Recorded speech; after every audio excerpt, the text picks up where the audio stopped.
Authentication of evidence. இப்போ நம்ம பார்க்கும்போது என்ன பண்ணணும் அப்படின்னாக்கா, எப்போ அந்த டாக்குமெண்ட் கிரியேட் பண்ணிருக்காங்க, நம்ம நேற்று கிரியேட் பண்ணி வந்து கொடுக்கலாம்ல. whether it is created on the date on which it is purported to have been created. நம்ம டேட் பார்க்குறோம்ல. இப்போ உதாரணம் சொல்ல பாருங்களேன், ஒரு சேல் அக்ரிமெண்ட் வந்து ரெஜிஸ்டர்டு சேல் அக்ரிமெண்ட் இல்லை, ஒரு அன்ரெஜிஸ்டர்ட் சேல் அக்ரிமெண்ட் வந்து கொடுக்குறாங்க.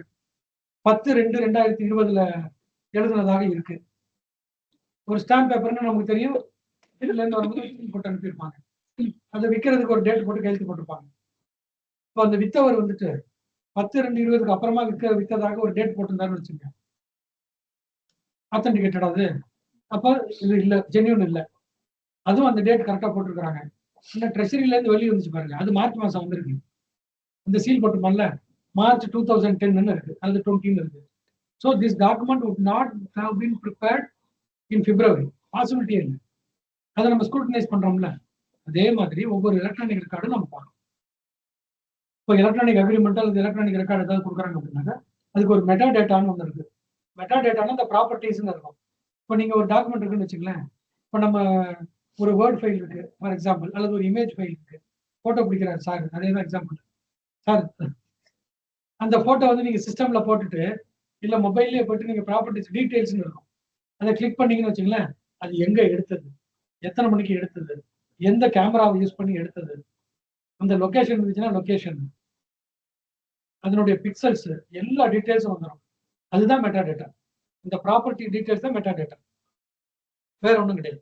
அந்த time stamp, Jio location, device details, எந்த டிவைஸ்ல எடுத்தது, இது எல்லாமே வந்துடும். இப்போ நான் சொல்றேன் என்னுடைய போன்ல எடுத்தாங்கன்றேன், போன் பார்க்கணும் சாம்சங்கா இருக்குது, அதை ஓபன் பண்ணி பார்த்தா ஐஓ இல்ல ஆப்பிள் போன்னு வருது இல்லையா? அப்போ there is no reconciliation. அப்போ என்ன அர்த்தம்? போய் சொல்றானா? அப்போ இந்த போன்ல எடுக்கல, வேற ஏதோ ஒரு போன்ல எடுத்துருக்காங்க, அவனுக்கு இங்க வந்திருக்கலாம் ப்ராபப்ளி. அப்போ அது நம்ம we have to appreciate that. That is very important. நமக்கு தெரியணும். நம்ம வந்துட்டு கம்ப்யூட்டர் லிட்ரேட்டா இல்லாம இருக்க முடியாது. இனிமேல் அட்வொகேட்ஸும் சரி, ஜட்ஜஸும் சரி, we have to become technocrats. அதே மாதிரி இது சார் நீங்க கேட்டீங்கல்ல, எல்லாம் ரைட்டுங்க, இது மட்டும் போதுமா அப்படின்னு சொல்லிட்டு, witness testimony is important. The author or the creator or the custodian, he must come to the court and he must give evidence. This email was sent by me. ஆமாங்க, இந்த எக்ஸிபிட், இந்த டாக்குமெண்ட் நான் தாங்க போட்டேன், நான் தாங்க அட்டெஸ்ட் பண்ணேன் சொல்றோம் இல்லையா, evidence. That is not taken away. He has to come to the box and he has to give evidence. அப்புறம் ஃபோரன்சிக் போயிட்டு வந்துச்சு அப்படின்னாக்கா எக்ஸ்பர்ட் ஒப்பீனியன் செக்ஷன் 39 ஃபாலோ பண்ணி he has to give an expert confirming the integrity of the data integrity. manipulate பண்ணல, மாத்தல, change பண்ணல, hash value சேமா இருக்கு, இது எல்லாம் வந்துட்டு எக்ஸ்பர்ட் சொல்லணும். ஸோ என்னென்ன இருக்கு பாருங்க. ஃபர்ஸ்ட் வந்து அட்மிசிபிளான்னு பார்க்கணும், பிரைமரியா செகண்டரியான்னு பார்க்கணும், செயின் ஆஃப் கஸ்டடி ப்ரூவ் பண்ணணும். செயின் ஆஃப் கஸ்டடிக்கு அடுத்தது வந்துட்டு ஆத்தென்டிகேஷன் ஆஃப் எவிடன்ஸ், இந்த டேட்டாஸ் எல்லாம் வந்து கரெக்டாக இருக்க, ப்ராப்பர்ட்டி சொல்ற மாதிரி இருக்கான்னு பார்க்கணும், விட்னஸ் டெஸ்டிமனி இருக்கணும். அடுத்தது ஹாஷ் வேல்யூ கம்பேரிஷன். அதில் அந்த சப்போஸ் ஃபோரன்சிக்கு போகலன்னு வச்சுங்க, நம்மளே கம்பேர் பண்ணி பார்க்கலாம், அவன் சொன்னாங்க. இப்போ வந்து இது வந்து முடிஞ்சிருச்சு சார். இப்போ அப்ரிசியேட் பண்றதுக்காக நம்ம என்ன பண்ணோம்னா we have to get the guidance of judgments. நிறைய ஜட்மெண்ட்ஸ் வந்துருச்சு. ஃபர்ஸ்ட் வந்துட்டு நம்ம நிறைய ஜட்மெண்ட் நான் ஸ்கிப் பண்ணிட்டேன்னா அதெல்லாம் ஓவர் ஆயிடுச்சு. அதனால நம்ம அதுக்கு நம்ம டைம் வேஸ்ட் பண்ண வேண்டியதில்லை. Excuse me.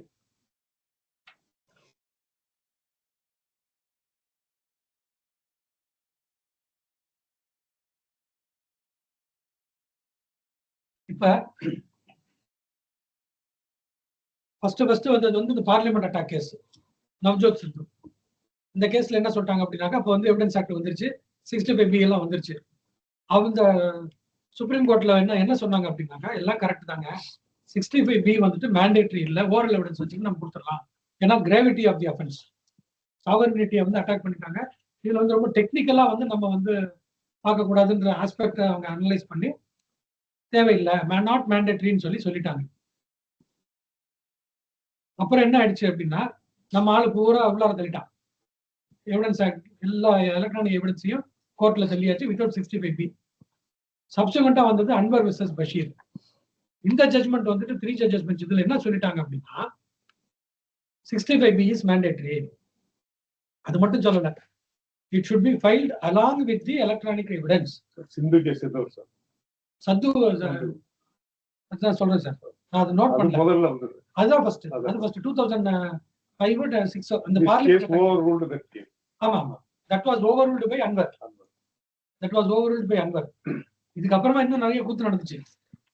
இப்ப இந்த இதுல என்ன சொல்லிட்டாங்க அப்படின்னா பாருங்க, the words இதுக்கு அப்ரிசியேஷன் நமக்காக என்ன சொல்றாங்க அப்படின்னா, அதுல வந்து the very admissibility of such a document which is called as a computer output depends on the satisfaction of the 4 conditions under section 65B2. அந்த 65B2ங்கிறது தான் வந்து 63(2). இப்போ நம்ம BSA 65B2 அப்ப வந்து BSA கிடையாதுங்கிறதுனால 65B. அதே தான் பேரி மெட்டீரியல், புதுசா ஒன்றும் சொல்லல. அதுல இருக்கிறது எல்லா கண்டிஷன்ஸும் இப்போ இதுலயும் இருக்கு. அதனால தான் நான் சொன்னேன் எனி ஆஃப் தி ஃபாலோயிங் இருந்தா கூட ஆல்னு அர்த்தம். 63(2ல இருக்கிற எல்லா கண்டிஷனும் ஃபுல்ஃபில் ஆகும். That has been what is the cut off date sir? 63 17/2022. 17/2022. அந்த 4 கண்டிஷன்ஸ் வந்து ஃபுல்ஃபில் ஆகணும். இந்த 4th கண்டிஷன் தான் சர்டிபிகேட். இப்போ அடுத்தது ஆல் தீஸ். ஏன் எதுக்காக இவ்வளவு safeguard? why this safeguard? Ordinary document மாதிரி தானே, எதுக்காக இவ்வளவு சேஃப்கார்டு கொடுக்குறாங்க அப்படின்னா, the Supreme Court holds all these safeguards are taken to ensure the source and authenticity. So we have to ensure the source as well as the authenticity of the particular document. Which are the 2 hallmarks pertaining to electronic records sought to be used as evidence?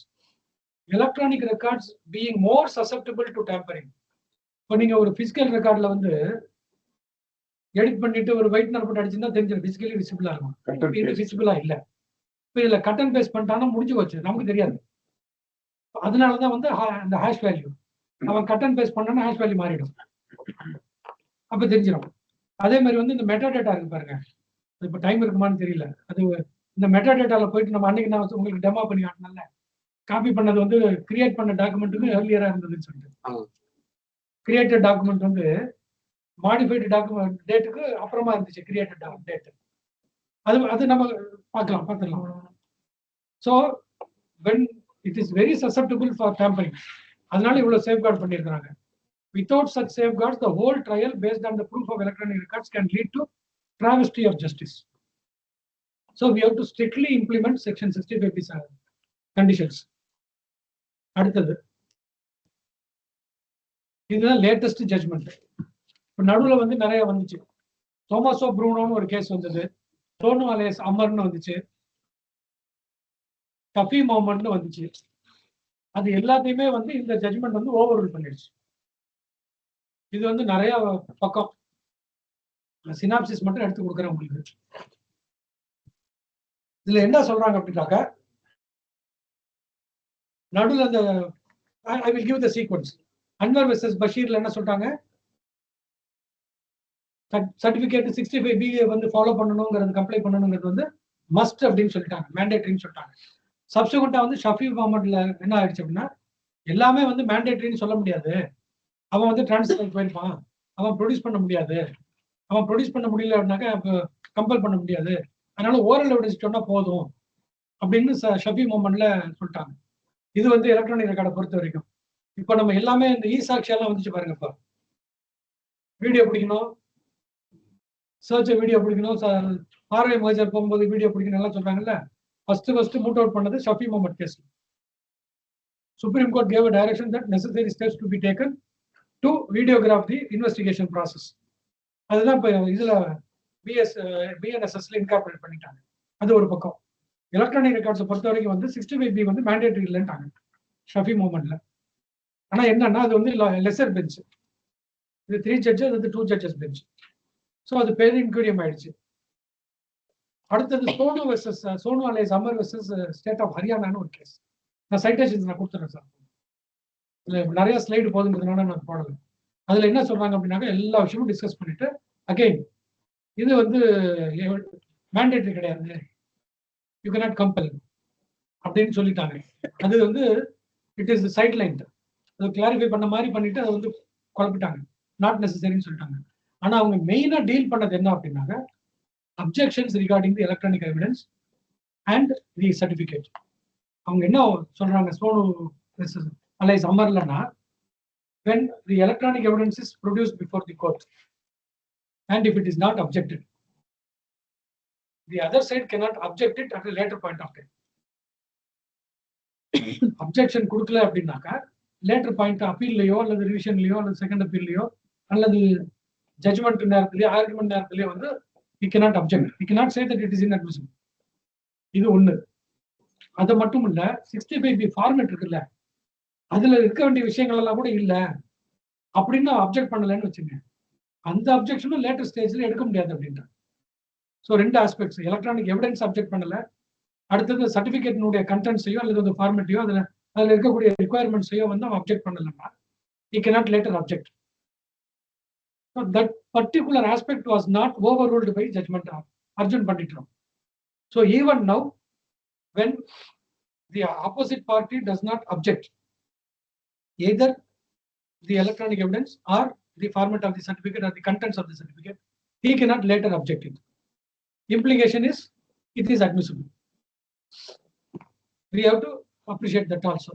இப்போ இதுல என்ன இன்னொன்னு சொல்லிட்டாங்கன்னாக்க, அர்ஜுன் பண்டிட் ராவ் கேஸை பொறுத்த வரைக்கும் they have laid down enormous guidelines. 65B is mandatory, you cannot substitute it. கண்டிப்பா கொடுக்கணும். வாங்க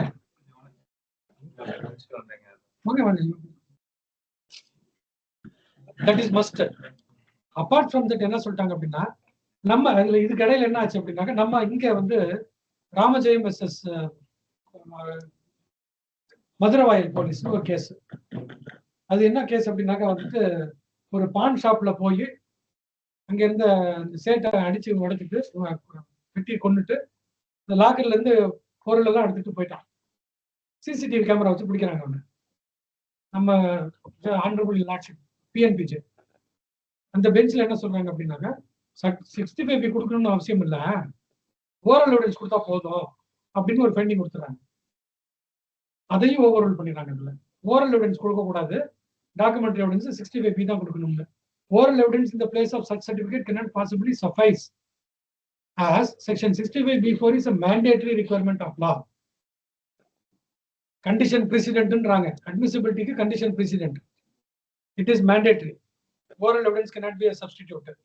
And section 65B4 of the Evidence Act clearly states that secondary evidence is admissible only if led in the manner stated and not otherwise. So secondary evidence வந்துச்சு அப்படின்னாக்க 65B கண்டிப்பா கொடுக்கணும். இப்போ 63(4) certificate பிரைமரிக்கு தேவையில்லை, அதை நான் ஞாபகம் வச்சுக்கிட்டே வாங்க. பிரைமரிக்கு தேவையில்லை, செகண்டரிக்கு கண்டிப்பா தேவை. அடுத்தது என்ன சொல்லிட்டாங்கன்னா,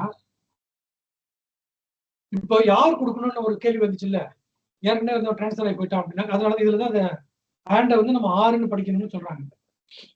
responsible official position in relation to the operation of the relevant device கொடுத்தா போதும். Because several persons may occupy, transfer ஆகிட்டு போயிட்டே இருப்பாங்க. இந்த சிஸ்டம் ஆஃபீஸர் இங்கே இருப்பாரு, நாளைக்கு தேனி போடுவாரு. அப்போ ரெலவென்ட் இந்த responsible official position in relevance in relation to the operation of the relevant device, as also the person who may otherwise be in management. ரெண்டு வார்த்தை சொன்னோம்லங்க, who is in management, person responsible for that particular activity, knowledge. ரெண்டும் இது வந்து belief. person who is management of the relevant activities வந்து கொடுக்கலாம் belief. ரெண்டையும் நம்ம பிரிச்சு பார்க்கணும். அடுத்தது, certificate may also be given long after the electronic record has actually been produced by the computer. இந்த CDR ஒரு எக்ஸாம்பிள் சொன்னேன்ல, அவர் மாறி போயிட்டாரு. அது ஜெனரேட் ஆனது வந்து 2024ல 26ல ட்ரையல் வருது. அப்போ வந்து ஒரு சர்டிபிகேட் கொடுக்கணும். 24ல இருந்த ஆளு போயிட்டான். அந்த டாக்குமெண்ட்டை வந்து 24ல ஃபைல் பண்ணிடுறாங்க. 26ல இப்போ இருக்கிறவர் வந்து சர்டிபிகேட் கொடுக்கலாம். அதனாலதான் நாலேஜ்னு இல்லாம பிலீஃப்னு கூட கொடுக்கலாம் அப்படின்னு ஹோல்ட் பண்றாங்க. Makes it clear that it is sufficient that such person gives the requisite certificate to the best of his knowledge and belief. The word "and" between knowledge and belief in section 65B4 must be read as "or", because he cannot testify both knowledge and belief. எனக்கு தெரியும் ஆனாலும் நான் நம்புறேன்னு சொல்ல முடியாது இல்லையா? இது நீங்க கேட்ட கேள்விக்கு ஆன்சர் சுப்ரீம் கோர்ட்டே சொல்லிடுச்சு. ஸோ இது வரைக்கும் வந்துட்டு மேண்டேட்டரின்னு சொல்லிக்கிட்டே வராங்க. அதுக்கு ஒரு சின்ன ஒரு டீவியேஷன் ஒன்று கொடுக்குறாங்க. என்ன கொடுக்குறாங்க அப்படின்னா, summary, electronic evidence has to be furnished at the latest before the trial begins. ஏன் அப்படின்னாக்கா வந்துட்டு the right of the accused should not be prejudiced. He must be able to take a defense or he must be able to challenge the particular evidence. அதனால trial ஆரம்பிக்கிறதுக்கு முன்னாடி கொடுக்கணும். Civil கேஸ்ல வந்துட்டு அதே மாதிரி தான். பிரைமரி எவிடன்ஸா இருந்துச்சு அப்படின்னாக்கா, ஒரிஜினல் இருந்துச்சு அப்படின்னாக்கா சர்டிபிகேட் தேவையில்லை. செகண்டரி எவிடன்ஸ்னாக்கா சர்டிபிகேட் தேவை. சர்டிபிகேட் இல்லை அப்படின்னாக்கா it is generally inadmissible. I consciously used the word generally. Generally it is inadmissible. But if when the record, electronic record is sought to be produced இருக்கு பாருங்க, அப்பவே வந்து ட்ரையல் எப்போ certificate எப்போ கொடுக்கறது அப்படின்னா, நம்ம ட்ரையல் பிகின் பண்றோம்ல, அந்த சர்டிபிகேட் கொடுக்குறாங்கல்ல, எலக்ட்ரானிக் எவிடன்ஸ் வந்து ட்ரையல் பிகின் பண்ணும்போதே கொடுத்துடணும். சர்டிபிகேட் வந்து சப்சிக்வெண்டா கூட கொடுக்கலாம். இப்போ எதுக்காக அப்படின்னாக்கா வந்து சர்டிபிகேட் வந்து ப்ரொசீஜர். இப்போ ஒரு அப்ஜெக்ஷன், இதுதான் அந்த அப்ஜெக்ஷனை பத்தி சொன்னேன் நான். இப்போ டிஃபென்ஸ்ல என்ன பண்றாங்கன்னாக்கா, சார் இதுக்கு சர்டிபிகேட் இல்லைங்க, it is inadmissible சொல்லி அவர் அப்ஜெக்ட் பண்றாரு. The prosecution or the plaintiff can get the certificate and they can rectify the procedure, the defect, procedural defect. அந்த ஆப்பர்ச்சுனிட்டி கொடுக்காம அப்ப கவர்மெண்ட் இருந்துட்டு அப்பீல்ல வந்துட்டு அல்லது ஆர்குமெண்ட்ஸ்ல வந்துட்டு it is not accompanied with 65B certificate, hence it cannot be admissible அப்படின்னு argue பண்ண முடியாது. ஏன்னா இவன் அப்ஜெக்ஷனை ரைஸ் பண்ணல, சர்டிபிகேட் கொடுக்கலன்னு ரைஸ் பண்ணல, இது எலக்ட்ரானிக் ரெக்கார்ட் இன்அட்மிசிபிள்னு ரைஸ் பண்ணல, அதனால பின்னாடி அவங்க வந்து ரைஸ் பண்ண முடியாது. ஸோ அது ஒண்ணு. அடுத்தது, certificate must be produced before conclusion of ட்ரையல்னு சொல்றாங்க அர்ஜுன் பண்ணிட்டு. எலக்ட்ரானிக் ரெக்கார்டு வந்து ட்ரையல் கமெண்ட்ஸ் பண்றதுக்கு முன்னாடி கொடுக்கணும், சர்டிபிகேட் ட்ரையல் முடிகிற வரைக்கும் எப்போ கொடுக்கலாம். என்னன்னா அது ப்ரொசீஜரல் ஆஸ்பெக்ட்னு சொல்றாங்க. It is mandatory but it can be produced later. இப்போ I produce a document, I produce a computer output, but I am not in control of that or management of the device. How can I produce the certificate? அது ஒரு கேள்வி வருது. இப்போ ஒரு accused இருக்கிறான், accused வந்து ஒரு எலக்ட்ரானிக் ரெக்கார்டு கொடுக்குறான். whether he can be compelled to get the certificate. It is humanly impossible. We cannot compel him to do which he is unable to do. Impossibility cannot be compelled. அதுக்கு வந்து ஒரு loop whole அவங்க என்ன சொல்றாங்க, ஒரு exemptions கொடுக்குறாங்க. அப்படி இருந்தது அப்படின்னா, யார் அந்த மேனேஜ்மெண்ட்ல இருந்தாங்களோ, யார் வந்து அந்த சிஸ்டம்ல வந்து control வச்சிருந்தாங்களோ, he can be summoned. The person who produces the electronic record can request the particular authority to give the certificate. If he is not giving, he can approach the court under section 91, 311, 165, order 6, order 16. அந்த particular பர்சனை summon பண்ணி document produce பண்ண சொல்லி கேட்கலாம். அதுக்கு அவன் ஒண்ணுமே ஒத்துவே வரலன்னு வச்சுங்க. அது மாதிரியான ஒரு extraordinary சர்க்கம்ஸ்டான்சஸ்ல the court can use its discretion and exempt the production of 65B certificate. Generally it is inadmissible, but in extraordinary circumstances it is only an exception. அதுக்காக நம்ம தாசில்தார்ட்ட இருந்து நம்ம எல்லா certificate, birth certificate, death certificate எல்லாத்துக்கும் நம்ம download பண்ணி பட்டா கொடுக்கறதுக்கு எல்லாம் வந்து என் கண்ட்ரோல் கிடையாது, அவர் தான் இருக்கிறாருன்னு சொல்லிட்டு நம்ம கொடுக்க முடியாது.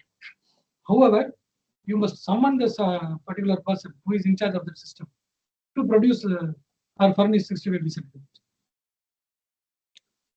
இது எல்லாத்துக்கும் மேல சோனு வர்சஸ் அமர் சொன்னல, it cannot be objected later.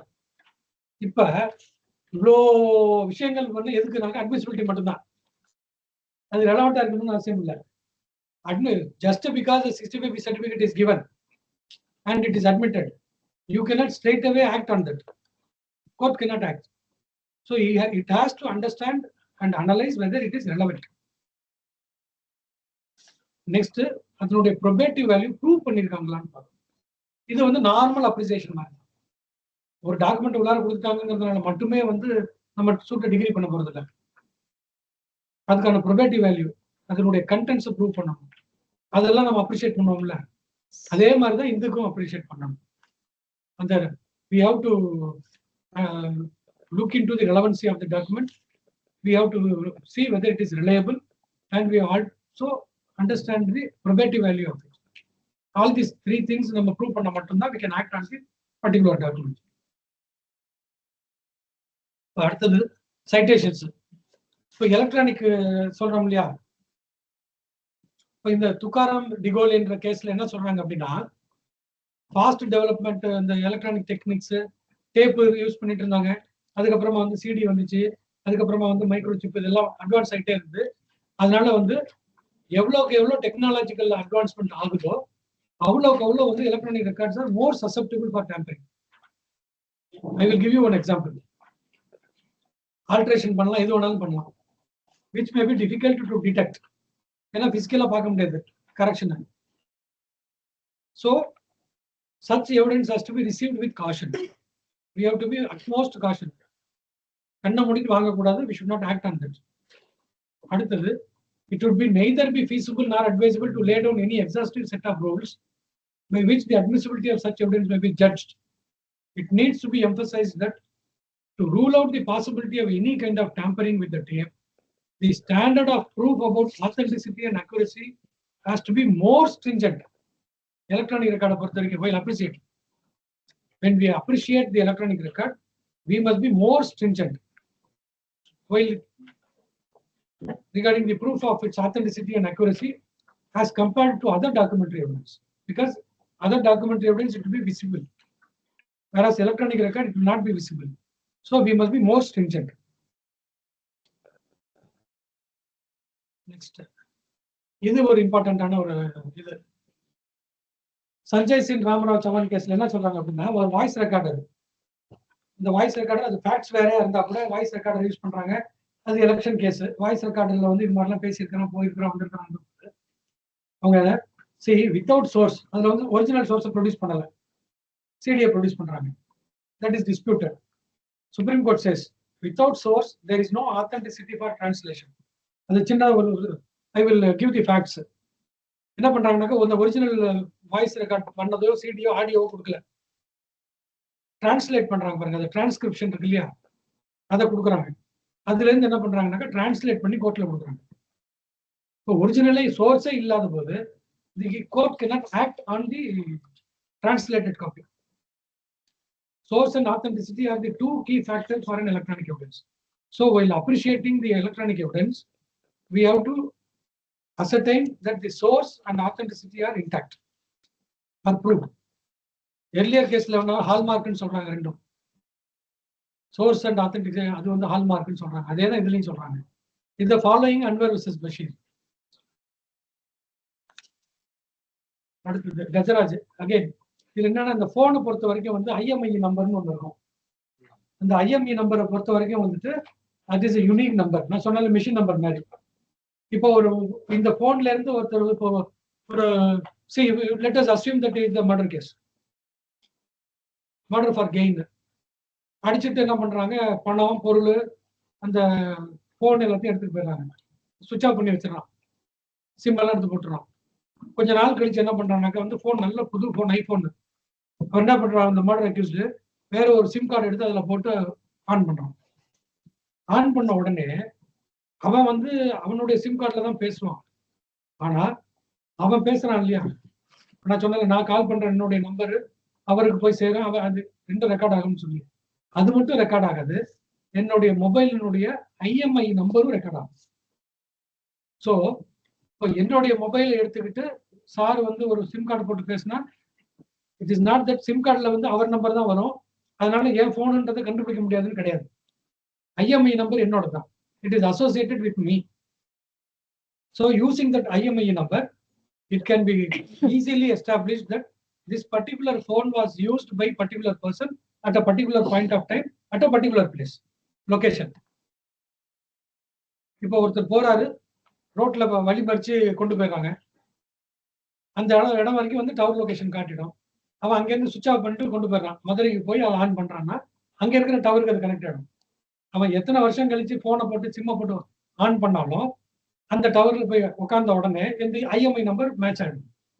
இப்போ ஃபாரன்சிக்ல அந்த சைபர் கிரைம்ல என்ன பண்ணுவாங்கன்னாக்கா, சிம் கார்டை வச்சு தேட மாட்டாங்க, IMEI நம்பரை வச்சு டேப் பண்ணுவாங்க. இந்த IMEI நம்பர் வந்துட்டு இந்த IMEI நம்பர் அவன்கிட்ட எப்படி இருக்கு, அங்க இருந்து உடனே லொகேஷன் பார்த்து they will zero in. அவனை பிடிப்பாங்க. பிடிச்சி சீஸ் பண்ணிட்டு அந்த ஐஎம்ஐ நம்பர் பார்த்தாங்கன்னாக்கா டேலி ஆனிச்சுனாக்கா he has to explain how this particular IMI number mobile phone came to his custody. So IMI number as far as phone mobile phones is very important. Other detail IMI number உடைய significance டெக்னிக்கலா இந்த ஜட்மெண்ட்ல வந்து அழகா deal பண்றோம், explain பண்றாங்க. அதே அந்த murder case. அப்போ நம்ம ஐஎம்ஐ நம்பரை வந்து தனியாக எழுதி வச்சுக்கணும் போல எப்பயுமே. அது வந்து என்ன அதுக்கு வந்து ஐஎம்ஐ நம்பர் எப்படி கண்டுபிடிக்கும்?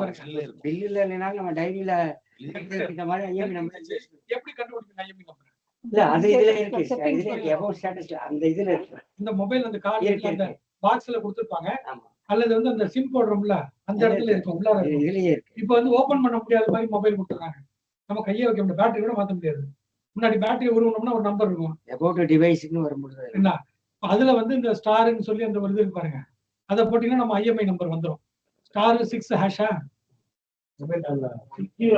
60 ஹேஷ் அதை போட்டோம்னா வந்துடும். இப்போ இதை எப்படி கண்டுபிடிக்கணும்னு சொல்லி போலீஸ்க்கு இன்ஸ்ட்ரக்ஷன்ஸ் கொடுத்துருக்கிற ஜட்மெண்ட் நம்ம Madras high court judgment Premkumar versus state, again PNP jail action. இதே இந்த ஐஎம்ஐயை பொறுத்த வரைக்கும் வந்துட்டு அடுத்தது வந்து முகமது ஆரிஃப் வெர்சஸ் ஸ்டேட்லயே சொல்றாங்க. இந்த ஜட்மெண்ட் எதுக்காக சொல்றேன் அப்படின்னா ஒவ்வொருக்கும் மாறும் சார் அந்த நம்பர். இது மேடம் நீங்க வந்து சிம்கார்டுக்குமே ஒரு ஐஎம்இ நம்பர் கேட்டீங்க, இல்ல டிவைஸ்க்கு ஒரு ஐஎம்இ நம்பர் மாதிரி சிம் கார்டுக்கு ஒரு ஐஎம்இ நம்பர். அது வந்து சிம் ஐடென்டிஃபிகேஷன் நம்பர், அது தனி நம்பர். அதை தூக்கி குப்பையில போட்டு போட சார். அப்ரிசியேஷன் வந்து இப்போ ஐஎம்ஐ பேஸ் வந்து இட் இஸ் கன்க்ளூசிவ் ப்ரூஃப்னு சொல்றாங்க. பாருங்க, the piece of evidence establishing the link between the accused and the deceased was held by the Supreme Court to be of conclusive nature. ஏன்னா இந்த IMI number வந்து இந்த mobile நம்பரோடது, இந்த mobile number வந்து டிசீஸ்னோடது, அது காண போச்சு. அந்த ஐஎம்ஐ நம்பர் வந்து அந்த போனுக்கான அந்த IMEI number was used by accused. So the phone which belong, இவன் சொல்றான் இது என் போனுக்கு நான் பணம் கொடுத்து வாங்கினேன்றான். முடியாது, அவன் பணம் கொடுத்து வாங்கியிருந்தாலும் வேற ஒரு ஐஎம்ஐ நம்பர் இருக்கும். So the IMEI number was matched with the deceased. இது conclusive proof. This cannot be manipulated. IMI number cannot be manipulated. Though it is an electronic record, it cannot be manipulated. It is unique number. இப்போ இதுல இருக்கிற விஷயங்கள் எல்லாம் நான் மாத்தலாம், ஆனா இதுக்கு நான் மிஷின் நம்பர் சொன்னேன்ல, அந்த மிஷின் நம்பர் வந்து மாத்த முடியாது. ஐபி நம்பர் மாத்தலாம். யாரோ ஒருத்தங்க ஐபி நம்பர்னு கேட்டாங்க பாருங்க, அந்த ஐபி நம்பர் வந்து இப்போ நம்ம இங்க இருந்து நெட் கனெக்ட் பண்றாங்கல்ல, இங்கே ஒரு ஐபி நம்பர் இருக்கும், அட்ரஸ் நமக்கு எப்படி போஸ்டல் அட்ரஸ் இருக்கோ அதே மாதிரி வந்து ஒவ்வொரு நெட்வொர்க்குக்கும் ஒரு அட்ரஸ் இருக்கும். இப்போ இங்க இருக்கிறவர் வந்து இந்தியாவில் போட்டு நம்ம இப்போ யூஸ் பண்றேன்னு வச்சுக்கோங்க, இந்த ஐபி நம்பர் எனக்கு வரும், அதுக்கு ஒரு இருக்கு விஷயம் இருக்கு. நான் அதை யூஸ் பண்ணி VPN பேர் இருக்கு, நான் அந்த VPN யூஸ் பண்ணி நான் லாகின் பண்றேன்னு வச்சுங்க, நான் அமெரிக்கால இருந்து லாகின் பண்ண மாதிரி ஐ கேன் செட்டிங் மாத்தலாம், ஜப்பான்ல இருந்து லாகின் பண்ற மாதிரி செட்டிங் மாத்தலாம். நீங்க வந்து அந்த ஐபி அட்ரஸ் போய் நீங்க சர்ச் பண்ணிட்டு ஃபைண்ட் மை ஐபி அட்ரஸ் போட்டு நீங்க செக் பண்ணி பாத்தீங்கன்னு வச்சுங்க, ஐபி அட்ரஸ் எது காட்டும் அப்படின்னா கனடால என்ன பண்ண போட்டு வச்சிருந்தேன்னு வச்சுங்களேன், கனடால இருக்கிற ஐபி அட்ரஸ் தெரியும், நான் இங்க உட்காந்துருப்பேன். So that is manipulate, that can be manipulated. ஆனா அதையும் ஃபோரன்சிக்ல கண்டுபிடிச்சிருவாங்கன்னு வச்சுங்க, ஒன்றும் ஏமாத்தவே முடியாது. ஆனா ஓரளவு டிலே பண்ணலாம், ஆனா இந்த நம்பரை மாற்ற முடியாது, மிஷின் நம்பரை மாற்ற முடியாது. அது வந்து hardware number. Software number change பண்ண மேனிபுலேட் பண்ணலாம், hardware cannot be manipulated. So IMI number is very important. So when IMI number is proved and connection is proved, it is conclusive in nature. அதே தான் Mohammed Arif versus ஸ்டேட்லயும் சொல்றாங்க. இது நான் சொன்னேன்ல, IMI number வந்து இப்போ போலீஸ்காரங்க வந்துட்டு ஃபோரன்சிக் அனுப்பி என்ன ஓபன் பண்ணி பார்க்க முடியாது. நீங்க சொல்ற மாதிரி ஐஎம்ஐ நம்பர் எனக்கு தெரியாது, பட் என்னுடைய சிம் கார்டு நம்பரை வச்சுட்டு நான் என்ன அவர்கிட்ட போய் எப்பா என்னோட சிம் கார்டு நம்பர் இது, என்னோட சிம் நம்பரையும் ஐஎம்ஐ நம்பர் எனக்கு கொடுங்கன்னு சொல்லி கேட்டீங்கன்னா அவங்க வந்து பிரேம்குமார் கேஸ்ல லாட்சிப் என்ன சொல்றாங்க அப்படின்னா, ஐஎம்ஐ நம்பர் வந்து இது மாதிரி நம்ம போய் எடுக்கிறதுக்கு டிலே ஆகும், அதுக்கு போலீஸே வந்து நீங்க சொன்னோம்ல அந்த 0 ஹேஷ் போட்டுக்க, அது மாதிரி இமிடியேட்டா அந்த ஐஎம்ஐ நம்பர் கண்டுட்டு எடுத்துட்டு டைம் சேவ் பண்ணலாம் அப்படின்னு சொல்லிட்டு, ஆனா வந்து என்னன்னா ஓபன் பண்ணியாச்சுன்னா முடிஞ்சு போச்சா, இத்தனை மணிக்கு ஓபன் பண்ணி டைம் ஸ்டாம்ப் வந்துரும்ல, மெட்டா டேட்டால என்ட்ரி ஆயிடும். அதுக்கு அவர் என்ன சொல்றாருன்னா, இந்த பர்பஸ்க்காக நான் வந்து இதை ஓபன் பண்ணேன், இதை வந்து இந்த நம்பரை போட்டு நான் ஐஎம்ஐ நம்பர் வந்து சர்ச் பண்ணி பார்த்தேன், அந்த பர்பஸ்க்காக நான் இந்த மொபைலை வந்து நான் ஆப்ரேட் பண்ணேன் அப்படின்னு சொல்லி மகஜர்ல எழுதுங்க அப்படின்றாரு. அதை எழுதிட்டு அதுக்கப்புறமா அதை எல்லாமே ரெக்கார்ட் பண்ணணும்ன்றாரு. நம்ம இப்ப சார் சொன்ன மாதிரி வந்து நான் போய் கால் டீடைல்ஸ் ரெக்கார்டை வச்சுக்கிட்டு அவ்வளோ லேட் பண்ணி நம்ம டிலே பண்ண வேணாம் அப்படிங்கிறதுக்காக வந்து இது ஒரு ஆப்ஷனா கொடுக்குறாரு. அது எவ்வளவு பேர் ஃபாலோ ஆனா ரிஸ்க் அது. இப்ப நான் சிஜிஎம்மா இருக்கும்போது என்ன பண்ணாங்கன்னா ஒரு டிவைஸ் கொடுத்துருந்தாங்க, அதுல வந்து ஆடியோ ரெக்கார்ட் ஆயிடுச்சு, அதை பார்க்கணும் டிஃபென்ஸ்ல, அதுல ஸ்டோரி ஆகலைன்றது டிஃபென்ஸ் பார்க்கணும்னாங்க. ஸோ நம்ம அதை வந்து போட்டு பார்த்த பின்னாடி நான் அதுல ரெக்கார்ட் பண்ணேன். இந்த டைம்ல எடுத்து அதை வந்து பார்த்துட்டு இது பண்ணி மெட்டா டேட்டா சேஞ்ச் ஆகும். ஏன்னா அந்த போலீஸ் வந்து விஜிலன்ஸ் போலீஸ் ரெக்கார்ட் பண்ணுங்கன்னு நான் கேட்டேன். கண்டிப்பா ரெக்கார்ட் பண்ணுங்க. என்ன காரணம்னா மெட்டா டேட்டா சேஞ்ச் ஆகும். லாஸ்ட் அசஸ்ட்னு இருப்பாங்க, அந்த டேட் சேஞ்ச் ஆகும், டைம் சேஞ்ச் ஆகும். அப்போ யார் பார்த்தாங்கன்னு எப்படி தெரியும்? ஃபோரன்சிக் அனுப்புறவங்க பார்க்கணும் வச்சுங்களேன். இந்த நேரத்துல இந்த டேட்ல வந்து கோர்ட்டுக்கு வந்துச்சு, இந்த திலீப் கேஸ் அது பாருங்க, Gopalakrishnan alias Dileep state of Kerala, அந்த ஆக்ட்ரஸ் கேஸ் கோர்ட்ல இருக்கிறது வந்து ஓபன் பண்ணிட்டு அதை காப்பி பண்ணி கொடுத்துருக்காங்க, வெளியில போச்சு அப்படின்னு சொல்லி அலிகேஷனே சொன்னாங்க இல்லையா? நம்மளால உட்காந்து ஓபன் பண்ணி பார்த்துட்டு அது ரெக்கார்ட் ஆயிடுச்சு. லாஸ்ட் அசஸ்ட்ல வந்துருச்சு அது meta data. It was criticised by high court. என்ன பண்ணிட்டு இருக்கீங்கன்னு சொல்லி ரொம்ப சீரியஸா வியூ பண்ணாங்க. அதுக்கான சேஃப் கார்ட்ஸ் நான் சொல்றேன் பின்னாடி. ஸோ ஐஎம்ஐ நம்பர் வந்து it is an important piece of evidence. அதே மாதிரி வந்து இது வந்து Gokulraj murder case, Yuvaraj superintendent of police. This is also a meticulously discussed judgment regarding the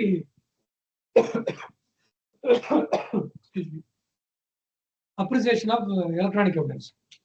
Meticulously discussed. இந்த அர்ஜுன் பண்டிட் ராவ் கேஸ் வந்து நிறைய ஜட்மெண்ட், நிறைய பேஜஸ் இருக்கு, பொறுமையா படிங்க, வெரி இன்ட்ரெஸ்டிங் டு ரீடு. அதுல வந்து ஜஸ்டிஸ் ராமசுப்ரமணியம் லாட்சிப் ஒரு போர்ஷன் எழுதியிருக்கிறார்.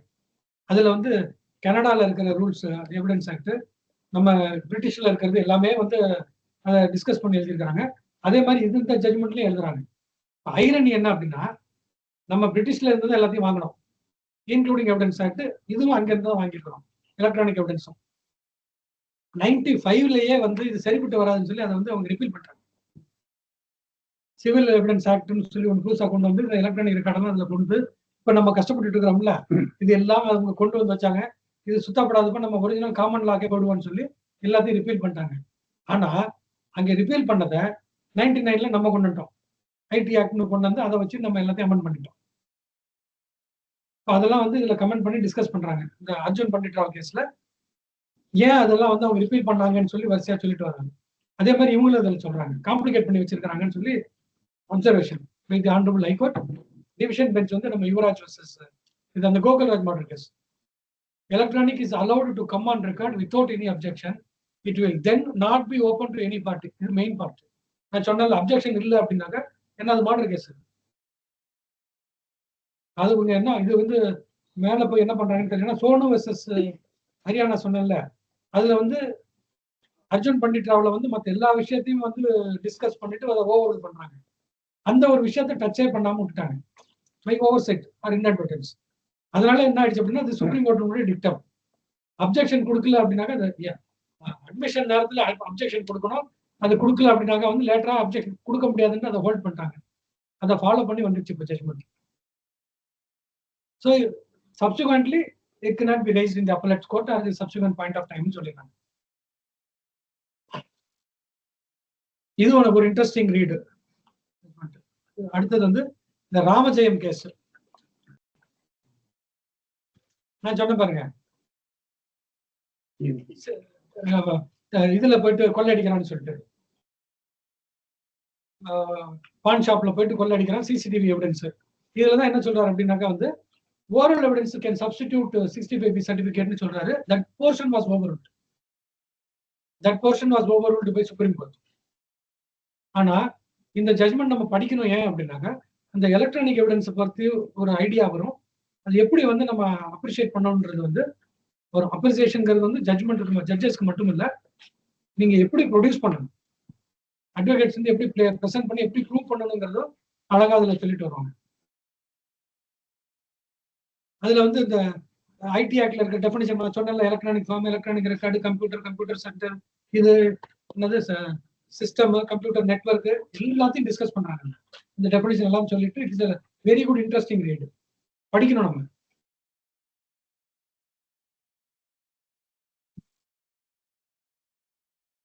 சொல்றாங்களே ஆனாதி டேஸ் இந்துஸ்தான் போட்டோ. அதான் இப்ப நான் எக்ஸாம்பிள் சொன்ன பாருங்க. இப்ப அது நெகட்டிவ் வச்சுட்டு போட்டோ கொடுத்தாங்கன்னு வச்சுக்கலாம், நெகட்டிவ் எங்கன்னு கேட்போம். நானே இல்லைங்க சைட்ல வந்து ஒட்ட வச்சு நெகட்டிவ்ல பிரிண்ட் போட்டுருக்கான், நெகட்டிவ்ல வந்து கரெக்ஷன் பண்ணிருக்கான்னு சொல்லுவான். அப்ப நெகட்டிவா பார்த்தா தெரிஞ்சிடும் கரெக்ஷன் பண்ணிருக்கானா இல்லையான்னு சொல்லி. ஸோ அது பிரைமரி எவிடன்ஸ். அதே மாதிரி வந்து ஒரிஜினலை ப்ரொடியூஸ் பண்ண சொல்றாங்க. இப்ப நம்ம வந்து அந்த கேமராவே கொடுக்குறோம், அல்லது அந்த சிம் கார்டுல அந்த ஒரு மெமரி கார்டு இருக்கும் கேமரால, டிஜிட்டல் கேமரால ஸ்டோர் ஆகாது, அந்த சிம் கார்டுல ஸ்டோர் ஆகும், அது ஒரிஜினல். அப்ப அதுதான் பிரைமரி எவிடன்ஸ், அது ப்ரொடியூஸ் பண்ணணும். இப்ப நம்ம சார் ஒன்றும் இல்லை, எக்ஸாம்பிள் இப்போ போட்டோ எடுக்கிறோம், அது என்னென்னமெல்லாம் நம்ம கருப்பா இருக்கிறனால இவ்வளவு வெளிச்சமா தெரியுறாங்க. என்னன்னு சொல்றோம்ல, அந்த கேமரால வந்துட்டு என்னென்னமா இருக்குல்ல, பயங்கரமான ஏஐ எல்லாம் இருக்கு. நம்ம தானே அடையாளம் தெரியாத அளவுக்கு எல்லாம் போட்டோ பிடிக்குது. அது ஒப்போலோ வைவோவோ ஏதோ ஒரு போன் இருக்கு, அதுல எடுக்கிற போட்டோ எல்லாமே வந்துட்டு எல்லாம் வெள்ளக்கார மாதிரி தான் தெரியும். விவோவா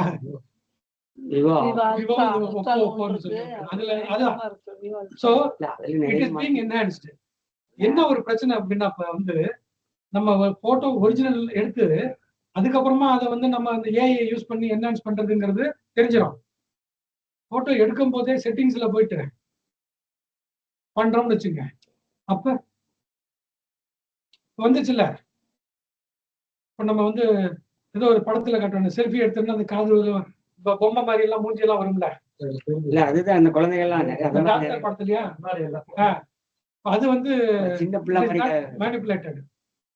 just imagine, instead of that funny cartoon, அது வச்சு தானே டீப் ஃபேக் எல்லாம் வருது. இப்ப எம்ஜிஆர் பேசுற மாதிரியே ஒரு வீடியோ ரெடி பண்ணலாம் using AI technology. So that is why electronic evidence has to be cautiously approached. நம்ம பேசுற மாதிரியே ஒரு போட்டோல அவங்க பேசுற மாதிரியே நிறைய போடுறாங்க. using UI technology. ஆமா, AI artificial intelligence. அந்த ஆர்டிஃபிஷியல்ங்கற வேர்ட் இப்ப யூஸ் பண்ண மாட்டேங்கறாங்க, ஆக்மெண்டட் இன்டெலிஜென்ஸ் யூஸ் பண்ண சொல்றாங்க. சார் அது இன்ட்ரஸ்டிங்கான ஒரு சப்ஜெக்ட் சார். நம்ம என்னன்னா அதை ஒதுக்கிட்டோம்.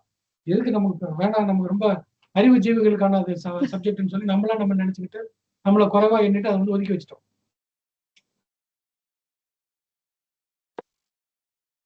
அதாவது கொஸ்டின் ஆஃப் காப்பி வந்து இப்ப நம்ம பிசிக்கல் டேட்டான்னு நம்ம நினைச்சுக்கிறோம்ல, அது எலக்ட்ரானிக் டேட்டா இல்ல, பிசிக்கல் டேட்டானா இதுதான். ஆனா இது அதான் சார், நம்ம ஒரு மிஸ்டேக் என்ன அப்படின்னா, ஐடி ஆக்ட்லயே இல்லாத ஒரு பிரிண்ட் அவுட்டை கொண்டு போய் எலக்ட்ரானிக் ரெக்கார்டுல சேர்த்துட்டாங்க எவிடன்ஸ் ஆக்ட். அதனால ஒரு பிரிண்ட் அவுட்டுக்கு கூட வந்து என்ன ஆகுதுனாக்கா வந்து எலக்ட்ரானிக் ரெக்கார்டு புரிஞ்சிடும். பிரிண்ட் அவுட்ங்கிறது வந்து ஒரு secondary evidence, as it is any other secondary evidence. You have to prove it. Original அங்க இருக்குதுன்னா ஒரிஜினல் நீங்க ப்ரூவ் பண்ணணும். அது எலக்ட்ரானிக்னு கொண்டு வந்ததுனால தான் இந்த பிசிக்கல், அது பிசிக்கல் தானே, print out is physical. That has been brought under the definition of electronic records. That is the identity. நீங்க சொல்ற மாதிரி நெட்ல வந்து ஒரு 10-1 சிட்டா எடுத்துட்டு மார்க் பண்ணும்போது அப்டேட் பண்ணீங்கன்னா முடிஞ்சு பண்ண முடியும்.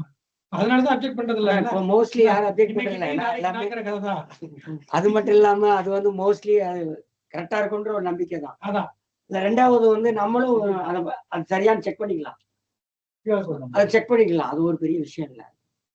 நம்மளே அந்த நம்பரை போட்டு இது பண்ணி ஸோ இது இந்த ராமஜெயம் கேஸ் வந்து ஒரு இன்ட்ரெஸ்டிங்கான ஜட்ஜ்மெண்ட். அதையும் படிங்க. அடுத்தது இப்போ நீங்க கேட்டீங்க இல்லையா, இப்போ டவுன்லோட் பண்ண கொஸ்டின், இப்போ certificate of document which is downloaded, 10-1 chitta, பட்டா, இது வந்து இப்போ பிரிண்ட் அவுட் எடுத்து தான் கொடுப்பீங்க நீங்க. இப்போ பிரிண்ட் அவுட் எடுத்து கொடுக்குறீங்க அல்லது சிடியில் ரைட் பண்ணி கொடுக்குறீங்க. இப்போ அதை வந்து என்ன, அது செகண்டரி எவிடன்ஸ், கண்டிப்பா செகண்டரி எவிடன்ஸ் தான். இப்போ 65B கண்டிப்பா தேவை. When you download a certificate from a government website, it is essentially a computer output or an electronic record produced by the government's computer system. அதை ப்ரூவ் பண்ணணும்னா the downloaded file is indeed what the government system generated. இப்போ வாங்க, எதுக்கு போனீங்க, conditions 63(2)ல சொன்ன conditions எல்லாம் fulfil பண்றீங்களா? யாராவது பண்றோமா? நம்ம பண்றது இல்லை. So that condition must be fulfilled. அதுக்கு அப்புறமா 63B சர்டிபிகேட்ங்கிறது அப்புறம் எவிடன்ஸ்ல சொல்லணும். At least those conditions must at least be spoken in the evidence. ஆச்சா? இப்போ அடுத்தது, இப்போ இது ப்ராக்டிக்கல் டிஃபிகல்டிஸ் இருக்குல்ல, நீங்க எங்க இருந்து போய் கம்ப்யூட்டர் பட்டா வாங்குறதே பெரிய பாடு. இதுல 65 சர்டிபிகேட் எங்க இருந்து வாங்குறது? So who would issue the certificate now? A person in charge of the computer or communication device and an expert. இப்போ ஒரு லீகல் ஹெல்ப் சர்டிபிகேட் வச்சு டவுன்லோட் பண்றோம்னு வச்சுங்களேன். The person in charge, who is a person in charge? We have to recollect the definition. என்ன சொல்றோம்? 2 person சொல்றோம். In charge of the system or in charge of the activity. ரெண்டும் நம்ம கிடையாது. அவங்களுக்கு தெரியும்ல, தெரியும் ரிசீவ் பண்ணும்போது அவங்க தெரிஞ்சானே கொடுப்பாங்க. ஆமா. இப்போ an official from the relevant government department, Tahsildar office, revenue department, who was responsible for the operation of the and maintenance of the digital system, from which the certificate was issued or downloaded. Server. அந்த சர்வர்ல வந்து நான் ஒழுங்கா ஏத்துறேன்ப்பா, அது ஏற்றும் போது இந்த ப்ராப்பரா function ஆகிட்டு இருந்துச்சு இந்த சிஸ்டம், இது ரிப்பேர் ஆகல, இது வந்து ரெகுலரா நாங்க ஃபீட் பண்ற டேட்டா தான் அது, இது எல்லாம் வந்து அவர் சொல்லணும். அதான கண்டிஷன் 63(2)ல all these condition must be fulfilled. Now இப்போ எக்ஸ்பர்ட் யார்? 65(b)ல எக்ஸ்பர்ட்ங்கிற வார்த்தையே இல்லை. ஆனா இப்போ அதனுடைய ஆத்தென்டிகேஷனையும் இன்டெகிரிட்டியும் ப்ரூவ் பண்றதுக்காக வந்து எக்ஸ்பர்ட்டும் வேணும்னு சொல்லிட்டாங்க. இப்போ we have to take recourse to the urgent Pandu trust case. Mandatory exception ஒன்று கொடுக்குறாங்கல்ல, எக்ஸப்ஷன் சர்டிபிகேட் இருக்கிறது இல்லாம அப்படி இல்லாட்டி கூட நீங்க சம்மன் பண்ணி விசாரிச்சுக்குங்க அப்படின்னு எல்லாம் சொல்றாங்கல்ல. அப்படி வரும்போது இதுல ஒரு இன்னொரு கேள்வி, பப்ளிக் டாக்குமெண்ட். பப்ளிக் டாக்குமெண்ட்டுக்கு சர்டிபிகேட் காப்பி வாங்கலாம். இது செகண்டரி எவிடன்ஸ் தானே. செகண்டரி எவிடன்ஸ் பப்ளிக் டாக்குமெண்ட்டுக்கு செகண்டரி எவிடன்ஸ் கொடுக்கலாம். இது பப்ளிக் டாக்குமெண்ட் அப்படின்னு சொல்லிட்டு நீங்க செகண்டரி எவிடன்ஸ் கொடுக்குறீங்க. அதனால வந்து இதுக்கு தேவையில்லை அப்படின்னு சொல்லும்போது, I will remind you to go to section 63 is the opening clause, not standing anything in this அதிநயம். இப்போ நீங்க 70க்கு இருக்கிறது அப்ளிகபிள் ஆகாது. ஏற்கனவே இருக்கிற செகண்டரி எவிடன்ஸ் இருக்கு பாருங்க, நார்மல் பிசிக்கல் டாக்குமெண்ட்டுக்கான செகண்டரி எவிடன்ஸ் ரூல், அது அப்ளிகபிள் ஆகாது. 57 செகண்டரி எவிடன்ஸ், 58ல செகண்டரி எவிடன்ஸ் டெஃபினிஷன் கொடுக்குறாங்கல்ல, that is not applicable. This is a class of evidence by itself. This 65 certificate கொடுத்தாங்க, 63(4) சர்டிபிகேட் கொடுத்தாங்க. இப்போ ப்ராக்டிக்கல் இம்ப்ளிகேஷன்ஸ் என்னன்னா, obtaining such certificate from government department involving both official and an expert will be cumbersome. You cannot imagine. So we have to resort to the urgent Pandit Rao's case. Not mandatory if not in custody. I am not in custody of the system. I am not in custody of the process. I cannot be compelled to give certificate. Summon him. You explore 91, 51 அந்த இதெல்லாம் சொன்ன முடியாது. 91, 311, 165 சொன்னா. அடுத்தது வந்து above all. இப்ப primary எவிடன்ஸ்க்கான டெஃபினிஷன்ல இது வருதான்னு ப்ரூவ் பண்ணணும். அதான் உங்க சாமர்த்தியம். பிரைமரி எவிடன்ஸ்க்கு என்ன ப்ரூவ் இது எவிடன்ஸ்? நான் ஃபர்ஸ்ட் ஆரம்பத்தில் சொன்னால பிரைமரி எவிடன்ஸ்க்கான definition, if it is produced from proper custody source, proper custody and not disputed, nobody disputes. நான் சொன்ன மாதிரி இன்னைக்கு எனக்கு நாளைக்கு உனக்கு, அதனால வந்து nobody disputes. You have to prove at least that it is from proper custody.